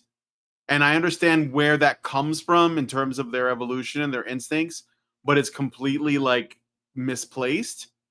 Home Math has talked a lot about this at length in a number of videos. And I think that women need to be grounded on earth. And I think that like dating apps and social media have essentially created an illusion of reality. And then on top of that, you're around your peers and all the women around you are saying you're a 10, and you can put on like a pound of makeup and make yourself look like a 6. And of course there's lots of like thirsty dudes and like simps online that'll make you feel like a 10. So you're going to start believing it. So I'm not even blaming women for this. I think this is like a combination of factors. But and well, go ahead and blame women. Like I don't even. No, I mean I'm not only sarcastic. I'm blaming women, but I'm also blaming simps. No, and I'm also, you should blame them more. Yeah, people call Lizzo a 10. Somebody in the chat just said. Exactly. That's what I'm saying. And it's not just other women that are just gassing each other up because they want to, like, a lot of when women gas each other up, it's not because they believe it. It's because like sounding like you're complimenting somebody else makes you look like a better person. So it's still like a self-serving act to be like, no, honey, I think you're beautiful. But I'm not saying this for you. I'm saying this for me. I'm saying this so that other people will look at me and say, wow, what a good friend. That you always have something nice to say. And so even when women compliment each other, they're doing it for themselves, if that makes sense. And yeah, they will lie to each other because it makes them feel good about themselves. And then when women believe the lie that they're being told by other women, then they are setting themselves up for a great fall. And but it's not just that. It's also there are men who have like no standards, maybe, and they could be, because it's the internet, they could be from any country in the world that are just looking for a woman in like your country, like a first world country. And so they'll just flatter you. Or maybe they're into that. I don't know. So I think that Lizzo gets called a 10 by the people in her peer group, other women who think she's just fantastic because she's a woman and we got to stand with the sisterhood. But also there's thirsty, simpy dudes that will say it. So like it like men, there are some men that have to have some standards as well. Like I saw a guy in the vertical, or in the special chat, the vertical chat earlier. He said, "Hey guys, I'm 6 foot." That's simp behavior, guys. That's simp behavior. You shouldn't have to go in and say, "Hello, ladies, right over here, 6 foot tall man. I'm good enough. Am I good enough? I'm 6 foot. What do you think?" That's pathetic. You don't owe anybody that. Like I'm sorry, but it is. If you are 6 foot, congratulations. But who gives a shit? Do you really want to like tell a girl that you're 6 foot and then have her tell you, "Okay, we'll go out"? Like if that's the criteria that you're meeting, that's no, you're setting yourself up for massive failure. So just like as much as I blame women, and I'm going to continue to blame women, men, you guys have to have some standards too. Like, come on, because you are helping to feed into this delusion. Like even when Asmon says, I think he was saying Tomi Lahren is pretty. I think she's mid. Sorry, and she's like in her 30s now. So like, it's over. Like the wall has come. Just walk away. It's a big, beautiful wall, and it's coming for you. Like I think that I think that's the problem, and it's the normal working class man that's going to suffer the most, because he's like, men don't gas each other up, and by all accounts, like they probably shouldn't, because it's better that you live in reality than some fantasy constructed by your peer group, so that they can feel better about themselves for gassing you up. I would say that maybe it's a little bit of column A, a little bit of column B. Yeah. I actually sort of lurk on Homath's forum, and I witnessed some, I would say, like, not very functional behavior from both members of the sex. So he has a forum for women to talk to women about things, and a forum for men to talk to men. So a woman's only and a man's only. And the woman's only, a woman who was about 300 pounds started posting, and all the women were bigging her up. She's saying, oh, you have lovely hair and lovely complexion. And the woman was saying, why can't I get a date? And of course, nobody's telling her the obvious, right? Maybe lose some weight. Just to improve your odds. But every single woman's just bigging her up and making her feel like she doesn't, like, not addressing the obvious thing that she probably should change, even for herself, right? Then I went to like the men's forums, and you can see everything that goes on. In fact, a man actually posted in that thread with that woman, but it got deleted. And I'm pretty sure what happened is he said the obvious. Immediately got deleted. Now go to the men's forum, and there's this guy who posts, he says, I can't get a date, and I'm like living in my mom's basement, and immediately this guy just sort of goes on him and starts saying, well, you got to do this, you got to do this, you got to do this. Don't make any excuses. Get off your fat fucking face and our fat fucking ass and make a change, you loser. And I'm like, okay. And I watch, and the guy sort of responds initially and then disappears. And I'm like, I think there should be a balance between those two, Yeah, like, sure. Let's recognize the obvious, but also maybe help people get to the places that they want to be through some reasonable support.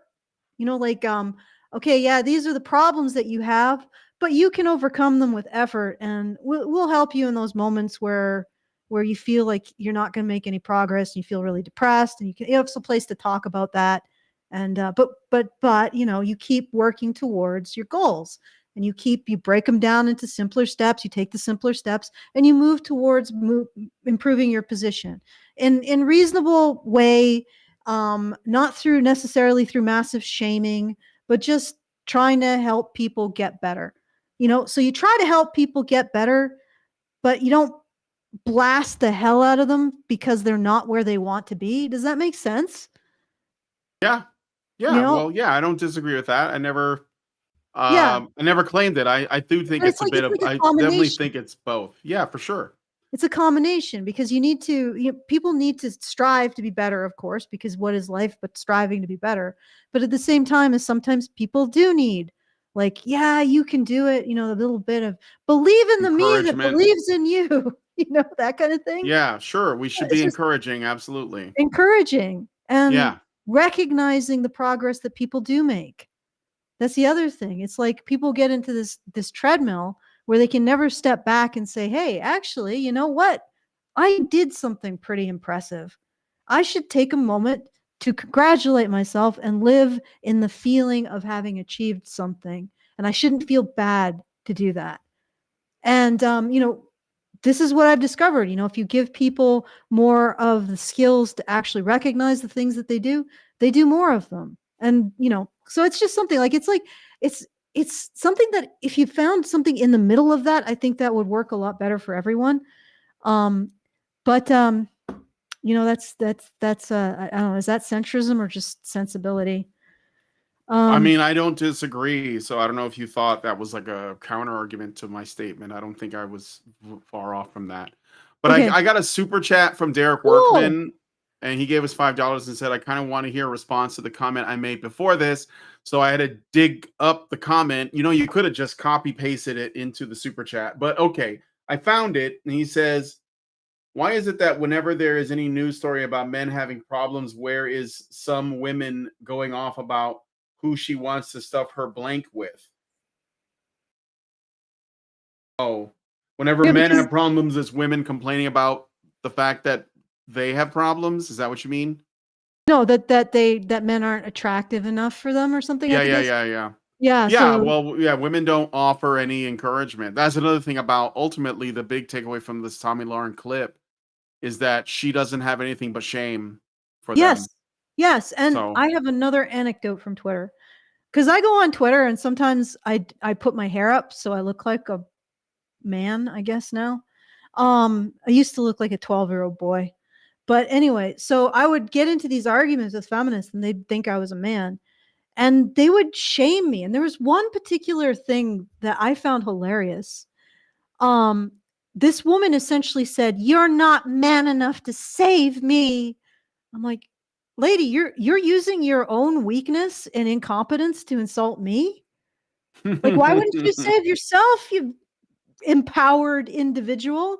And this is the thing, like what they're doing when they direct from away from what men are working with or trying to fix or struggling with, when they direct it away from men's issues back towards women and what women deserve, they're essentially reasserting that identity that men exist to save women. So men can't have problems because how can they save women? Like and it's pathetic. Like, is this the sum total of being a woman? You're just a thing. You're just a rug that constantly needs to be, it's bringing the room together, but constantly needs to be saved from the nihilists. You know what I mean? Like, yeah, sure. It's a very So, weird. but it's a no. I get the reference. It's a Lebowski reference. I get it, but no. I mean, no. I guess so. Yeah, maybe a little bit. Save the rug. Save the. It really brings the room together. Yeah, it really brings the room together. That's women's function. They really bring the room together, and they need to be saved. And well, and also it's men's function to save women. But I will never forget that exchange. You aren't man enough to save me. Did they think you were a man? Because I know Hannah and Karen get that too all the time. Yes, they thought I was a man. It's funny. Like they probably just assumed that because you criticize women, you must be a man. Like that's like that. It's like they're showing their bigotry or their attitude right off the bat because they're saying, well, only a man would criticize women, no matter what women do. Mm-hmm. Only a man would do that. I was going to add something to what you said about women bigging each other up. There's another component to it. I think they want to get other women. We call it gaslighting, Allison. Gaslighting. Okay. Gaslighting. Very cute. Yes. Very, very cute. There's another very component. Demure. Very mindful. There's another component. I think that women, they have this really strained relationship with each other. They want to be with other women, but at the same time as they are extremely suspicious of them. So this gaslighting is a way of getting other women sort of addicted to your like fatuous praise. Yes. And the instant that she does something that you don't like, and like a lot of the conflicts between women is just women not respecting each other's autonomy and then blaming men. But the instant that she does something you don't like, you are going to list all of her flaws, all of her physical flaws, and taking away that praise in a moment of vulnerability is going to be so painful. And then to combine taking away that praise, taking away that rug that you've built this, she's built a bit of her identity and her self-worth on the lies that you've told her. You take that away and then you couple it with it's like a 1-2 punch. And the second punch is everything that you didn't tell her about her flaws all at once. It's a devastating maneuver, and I think it's like almost like a nuclear deterrent for women. It's like we're all going to be friends because we know if we fuck up, like if anybody upsets the apple cart, they're going to get bombed into this into the ugly age. Okay. Mhm. All right. I'll All right, I think that's it for this video. I don't think there's much else, but I will say that you know, it does make me happy to see the normie audience like tapping waking into up. this. Absolutely, yeah, and I think that the Roach King has a lot of reach. Mm-hmm. The Roach The has Roach reach. King. Yes, that's what people call him. So apparently he lives in, you know, I In wouldn't say Roachville. squalor, but there was a cockroach in one of his streams, I think. But he kind of, the thing is though, he just kind of owns it. Like, yeah, okay, yeah, I have a pest problem, and that's okay because again, you know, this like I grew up in the low income part of the west side of Chicago, and I lived with my family in a roach infested apartment, and it was really bad. And I'm grateful that I don't anymore, but like that was like my whole childhood. I just lived with pests. Like that was just the reality. And I don't think it makes me like a worse person because of it. It's just the conditions. But a lot of people still have this. There's a little bit of a elitism that comes from that kind of judgment. I mean, you could say, well, that means that you live in filth, but like honestly, like my mom was a neat freak. It just could not be helped. It's just the, you know, once the building has roaches, you just have roaches. Like you just got to get the Orkin man. And it wasn't our building. We didn't own it. We rented, you know, a little apartment there. My mom, my dad, and my three brothers, or my two brothers rather. Mhm. So you know, but anyway, that's a big digression. I'm just saying, like the understanding of your circumstances and the ownership of that is to me encouraging because it means you're saying, look, you know, yeah, this is my life, and that's okay, right? Mhm. So, Yeah. but Yeah. anyway, Okay, so let's get to that second one. do you want the Fox thing? This one? Yeah, let's just get So, it done. I okay, don't we'll play this. Yeah, that's fine. This one is short. And again, I didn't finish this one. I think I may have actually. But she brings on this panel of dudes, and this is all cringe. Like, I'm sorry, but the Fox stuff is cringe because they're clearly just out of touch. And like they don't know what the conversations are. They're still having conversations with you know, on a much older generations of men that are just like not they're not the Zoomers, right? They're not in this Mhm. space the Zoomers are in. They're having to use anthropologists to figure out how to appeal to Oh, young. I'm sorry. I got a something from Nova Fan. I forgot to read it. Nova Fan 21 gives $1 on Rumble. Thank you, and says, Mhm. I think on Twitter you should remind feminists that men have no uh instis to get rid of their male privilege or whatever feminists want men to do to be better. Watch them double down.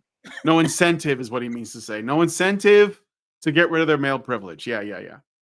All right. Anyway. White men. How do we talk to this strange and breed of American citizen that we've never wanted their vote before, but now we do?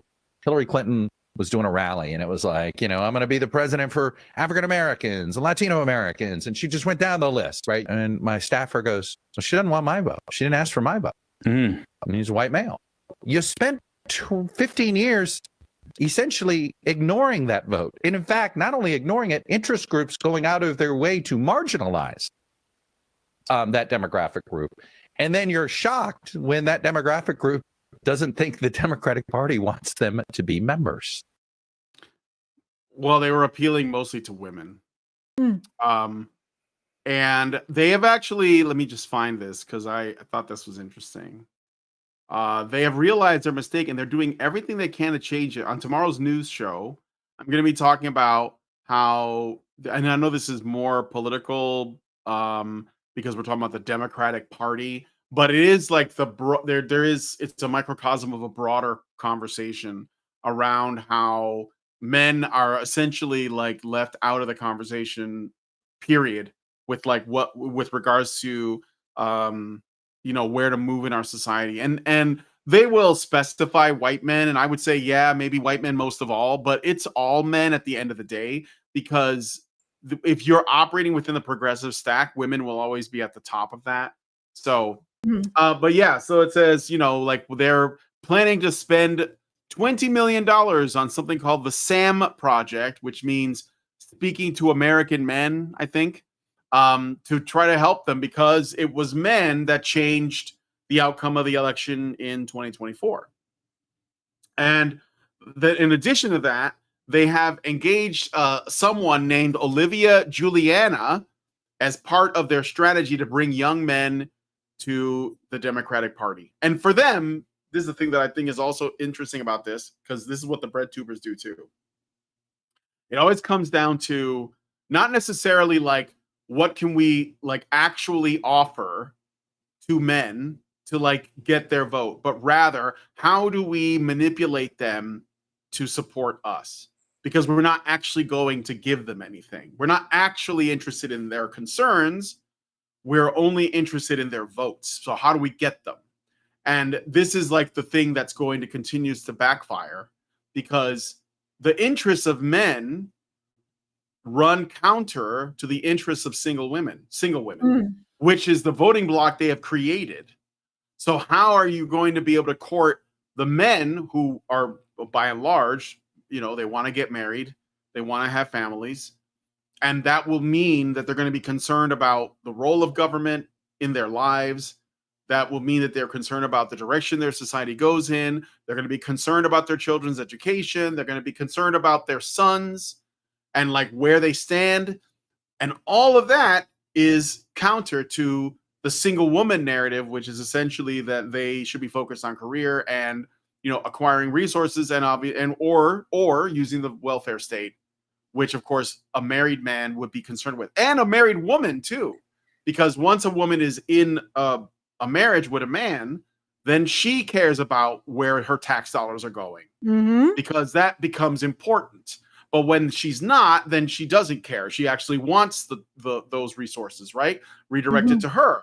So this is the problem that the left has now, is that they have alienated men so much. And I think it's because they saw them as they took them for granted. Like, oh, well, they're going to vote for us anyway, because otherwise we're going to call them racist and sexist. And so like we control their identity, basically.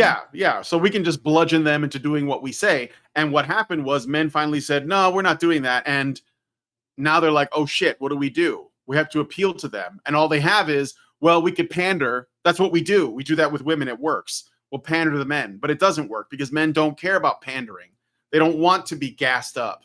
They want to know, like, what is it that you're going to do that is going to allow them the freedom to pursue whatever it is they're interested in. And essentially, like, and what that comes with, which is usually, a family, which is what I think the overwhelming majority of men want. So that's like a problem. So anyway, he was explaining how that demographic, men, is being alienated.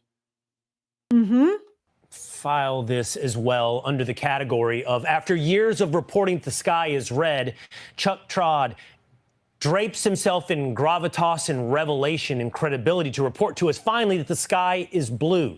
Thank you. We've known for quite some time how Democrats have alienated young men. Okay, now speaking of young men, my own sons better tune this out. A Wall Street Journal headline got our attention. The new dream job for young men, stay-at-home son. It's a phrase that's taken off since 27-year-old Brendan Leo won $59,000 on Jeopardy. And he has a master's degree in political science, but he's unemployed and lives with his parents. So are stay-at-home sons here to stay? Joining me now is the Ruthless podcast team. Josh Holmes. All right, pausing it there. So you notice there was a guy who was so smart, he won Jeopardy. He has a master's degree in political science, and he lives at home with his parents. Don't you think that guy knows something you don't know, Will Kane? Like, if it sounds like he made a completely rational decision based on what I think that was a super high IQ move, in my opinion. He was like, well, I have $59,000. I have a master's degree in political science. I'm going to stay at home with my parents. I don't know. I think that, like, I know that they're going to shame him for that, but I think that there's a Jeopardy winner knows what he's doing. Exactly. Yeah. I wonder if they're, and of course, that's what I mean. Like, these people are so out of touch. They don't know that there's probably like a really good reason for that. And of course, this is one guy in his one circumstance. He won Jeopardy. He won a lot of money. He has a master's degree, probably a pretty smart guy, especially considering the fact that, you know, I would say a degree doesn't mean much, but I think for a man, it probably means something because they don't get any of the beneficial grants and scholarships and the boosting and all of that, because the universities are generally not looking for ways to increase the number of male graduates, because that doesn't look good, right? They want to increase the number of women graduates. They want to increase the number of graduates of color or immigrant graduates or whatever, so they can say, look at how equitable we are. That's why, like, even though, you know, people will say that the DEI is like going away, it isn't really. It's just being rebranded. So they're just like playing around with the language, and they're messing around with some of the, you know, ways in which it goes about, but they still like, the colleges are not any less woke than they were. So they still have the same goals. They're just trying to figure out new ways to get there. And this is why, like, Zoomer men, as Asmongold laid out, are still struggling, because they're still last in line. They're still being treated that way. And I don't know that we can do anything about it except, you know, do something about universities in general. Like, they got to go. And I think there's like new universities coming out that are like online universities. That could be an answer, but yeah, I mean, as it stands, I think that if you understand that these men still have all of this against them, and that they're rolling a boulder uphill to get a degree, and women just, you know, they get all kinds of like grants and loans and stuff, which of course puts the women in debt, which they eventually bring to their actual marriage. Like, yeah, I'm here to marry you now. I know I'm like 29. I've ran through a bunch of dudes, and I'm also 6 figures in debt, but hey, you don't want to be alone, right? But meanwhile, this guy, I think that he's probably seen all of that, and he's like, well, here's what I'm going to do. So, yeah, I mean, but anyway. Sure, I'm gonna play more of this. So now we're gonna get the reaction from the Ruthless podcast. These guys that wear sunglasses indoors. Not that I'm shaming people who wear sunglasses indoors, but hey, I Simply feel Smug called John out. Ashbrook and Michael Duncan. Take bets, take odds. Which one of these guys lives at home right now at age? It's Duncan. It's Duncan. I saw the way he bowed his head. Amazing blast. Unbelievable. Will, you've started this perfectly. This is exactly our sweet spot. Now, listen, as compelling as ranging flowers and monitoring Amazon deliveries could be to your average person, I think most men with even an ounce of testosterone would find this a touch demeaning. We have to bring back shame in this country, Josh. We do. Like, it's crazy to me. Like, you would have to waterboard me. This is absolutely retarded. I'm sorry, these guys are retards. We have to bring back shame in this country. We do. We just only shame men. Have you been paying attention? Yeah, unless you're gonna blame women a bit. Nope. You everything just lands back on men, huh? Yeah, let's keep going. I actually have words. I have words that may be offensive, but let's Dean Domino gave us a super chat for $4.99 and says, a few weeks ago, some critter, I think a possum, fell through his ceiling onto the floor of his house. He's talking about Asmongold, I think. It made me think of an Always Sunny opening. I've never watched that show. All right, thank you for that. I want to make sure I didn't miss anything else. No, it doesn't look like it. Super chows. They're easier for us to find. feedthebadger.com/just Albatross gave us $5 super chow. For some reason, it didn't show up in my, unless I missed it. And he said, sounds like feminists have done a horseshoe and are now back to being damsels in distress. Well, no, their identity changes depending on what they need. Yeah, but one minute they're, the damsel in distress. The next minute they're Katniss Everdeen fighting against the system. But anyway. Yeah. Like Khalid Sheikh Mohammed to get me to admit that I'm a stay-at-home son. Like, what? Well, I mean, speaking of waterboarding, I mean, I blame the dads, to be honest with you. Yes. If I suggested for one moment to my father that I was just going to kind of stay at home and not have a professional career, not row the boat at all, he would have waterboarded me in the front yard. I'm sorry, Brian. I'm about to put the Republican Party on blast. But continue. No, it's fine. Go ahead. I mean, like, No, he I want to said, finish this. I blame the dads, and I'm like, what dads though? Yeah, what dads? Like what dads? Your bipartisan move to give women welfare basically outcompeted dads in the home. So what dads? Mm-hmm. Okay. Stay-at-home sons. It might be an improvement. Don't we keep hearing, Smug, of like stay-at-home 30-year-olds, like dudes that haven't moved out by the time this is 20 to 24-year-olds. I'm not as concerned about them as I am as the failure to launch 30-year-olds, which I think that's also a real thing. Like, grow up, get a job, get a wife, build a family. So I'll give them a little bit of grace. There was a statistic that came out. It was in the Journal. I want to say it was about a month ago that 90% of positions that went to companies in the S&P 500 went to non-white males in this country over the past 5 years. Yep. That was stunning to me. It's stunning. And the reason for that is because we have it was non-white and non-male. So it was like women first, like women of color first, then white women, then men of color, then white men. So basically women first.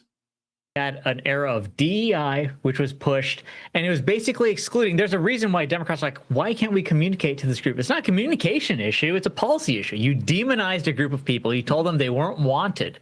And so I see this as somewhat of an outgrowth of that. So I can give a little bit of grace.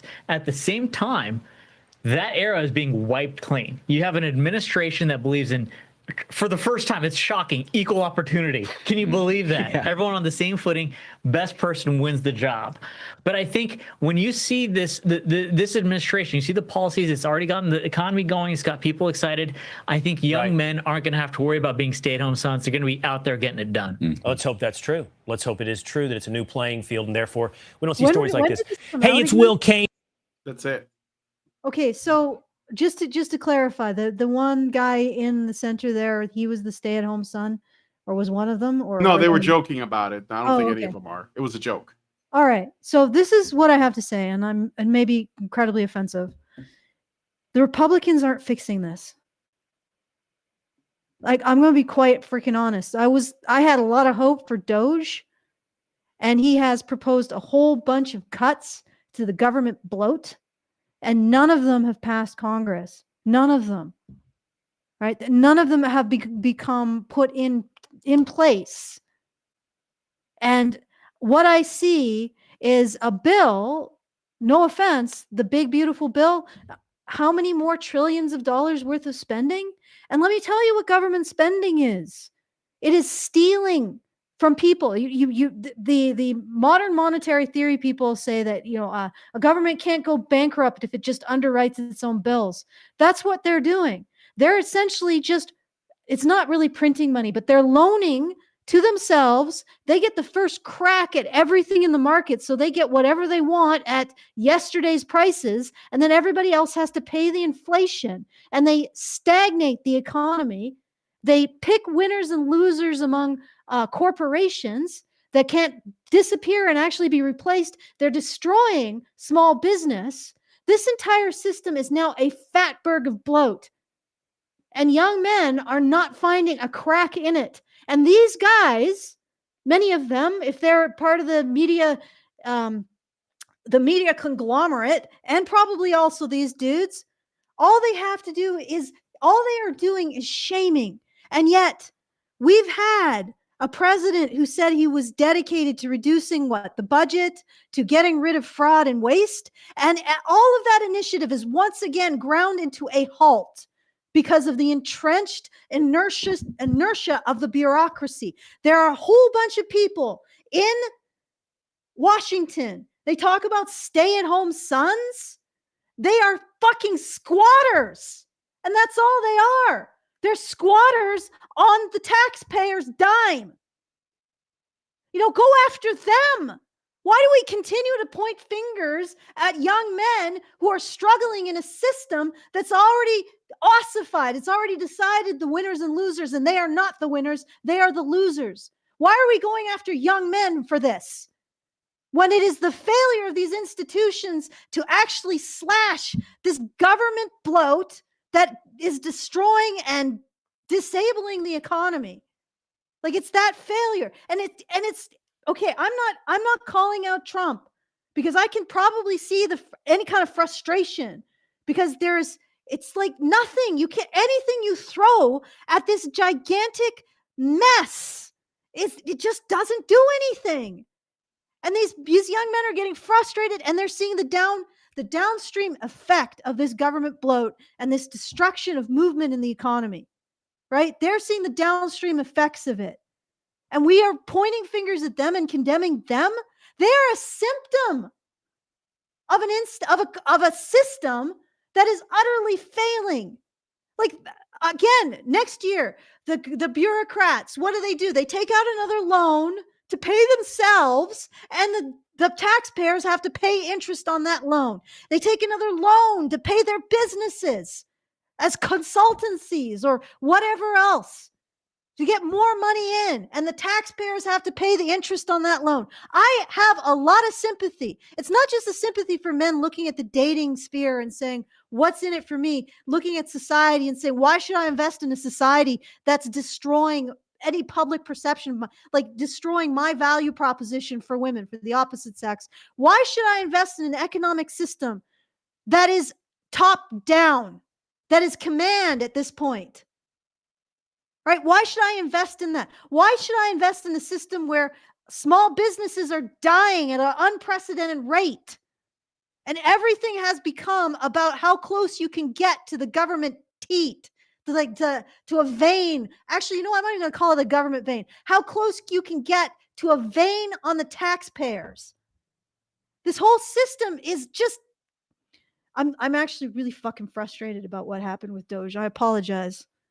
Like, it's just, it really pisses me off. And again, I'm not necessarily saying that Trump didn't want to fix this. I'm saying it seems like it's fucking unfixable. And I'm not saying Canada is any better. In fact, Canada's worse. We're like the corpse in another stage of decomposition. Okay. I'm sorry. For what? I don't know. I thought that, it feels like these smug Republicans yapping about young men's failure to launch as if it wasn't their failure to control out of control government spending and oversight. If it wasn't their failure to cut the bloat. Ugh. And also their failure to just keep their daughters in some kind of order. Like, all right, I'm good. That's all right. I mean, I'm angry, and I'm taking all I can stands, and I can't stands no more. Oh man. Well, that's basically the end of both of those videos. So. No, not Chad 404. It's very fixable. Trump and Doge never planned to fix it. Well, they could have done nothing. I don't believe you. No, I don't believe you. I know that there are people who just want to poo-poo everything that Trump tries to do. But we knew that he was up against the swamp anyway. So no, I don't buy it. I mean, just because someone is not making progress at the pace that you think they should, doesn't mean they never intended to try to fix it. So yeah. I mean, I can criticize people, but like, I'm not gonna just buy wholesale into this whole, like, it was not supposed to work. Well, I'm sorry, but you can't. You're just a random dude on the internet. You don't know. You don't know shit.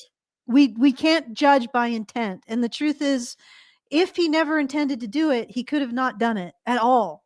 Then he wouldn't have even been judged by the metric of it. Yeah. Like, no, it wouldn't have even been put on the table as something to consider. I have my own criticisms of Trump. I'm still trying to wrap my mind around what the hell the tariffs are for. But it's just, you can't, you're starting to chase intentions, and that's a rabbit hole that you can go down forever. Let's just assume he did intend this. And unfortunately, the swamp, it consumes all efforts into itself. All right. Yeah. All right. Yeah. Okay. But do we want to go to Tim Pool or just call it a day? Can we do this another day? Because we got like shows to do this week. So Sure. okay. I think we gave you guys a good run here. Mm-hmm. And you got some angry Allison. I don't know if Brian got angry at any point. He seemed pretty calm today. Well, I watched these in advance, so I knew what I was going to say. All right. So, okay. Once again, if you'd like to support the show and send us a message, feedthebadger.com/justthetip. Like when you send it there, it stays in a specific place. Unlike these super chats that sometimes you need to excavate them out of wherever they go. So please consider going to feedthebadger.com/justthetip. I'll just double check to make sure there's nothing. Oh, yep. Albatross sent one, but other than that, I want to thank everybody. We did have a successful fundraiser. We did fund our last month. I'll put another one on shortly, but thank you. And very much appreciated all your help. And also a little bit of a positive announcement. Justin Trottier from the Canadian Center for Men and Families is going to be awarded the King Charles III Award for his work with men and boys. Now, I'm not really thrilled about the name of the award, but I'm glad that he's getting recognition. And yeah, that's really good. That's and big too. That's big. Yes. Senator Brazeau praised his wide-reaching impact, stating the mental well-being of Canadian boys and men has gone ignored for far too long. Justin Trottier's remarkable leadership in this area inspires us all to up our game in support of the men and boys in our lives. So that's a great sentiment. I hope eventually we'll start to consider actually opposing the ubiquitous narratives that are targeting men and boys as being oppressors, as being unfairly privileged, and all of that jazz. We'll see. I mean, it's a great thing to see that Justin's work is being acknowledged because he's really fought hard for men and boys. All right. So with that, I'll hand it back to you, Brian. All right. Well, if you guys like this video, please hit like. If you disliked it, you can hit dislike. It helps us out either way, and I appreciate it. Please leave us a comment and hit the bell for notifications so you know when our streams go live. And finally, please share this video because sharing is caring. Thank you guys so much for coming on today's episode of the Maintaining Frame, and we will see you guys in the next one. Talk to you later. Men's rights activists are machines, dude. Okay? They are literal machines. They are talking point machines. They are impossible to fucking deal with, especially if you have like a couple dudes who have good memory on top of that too. Holy shit, you're fucked.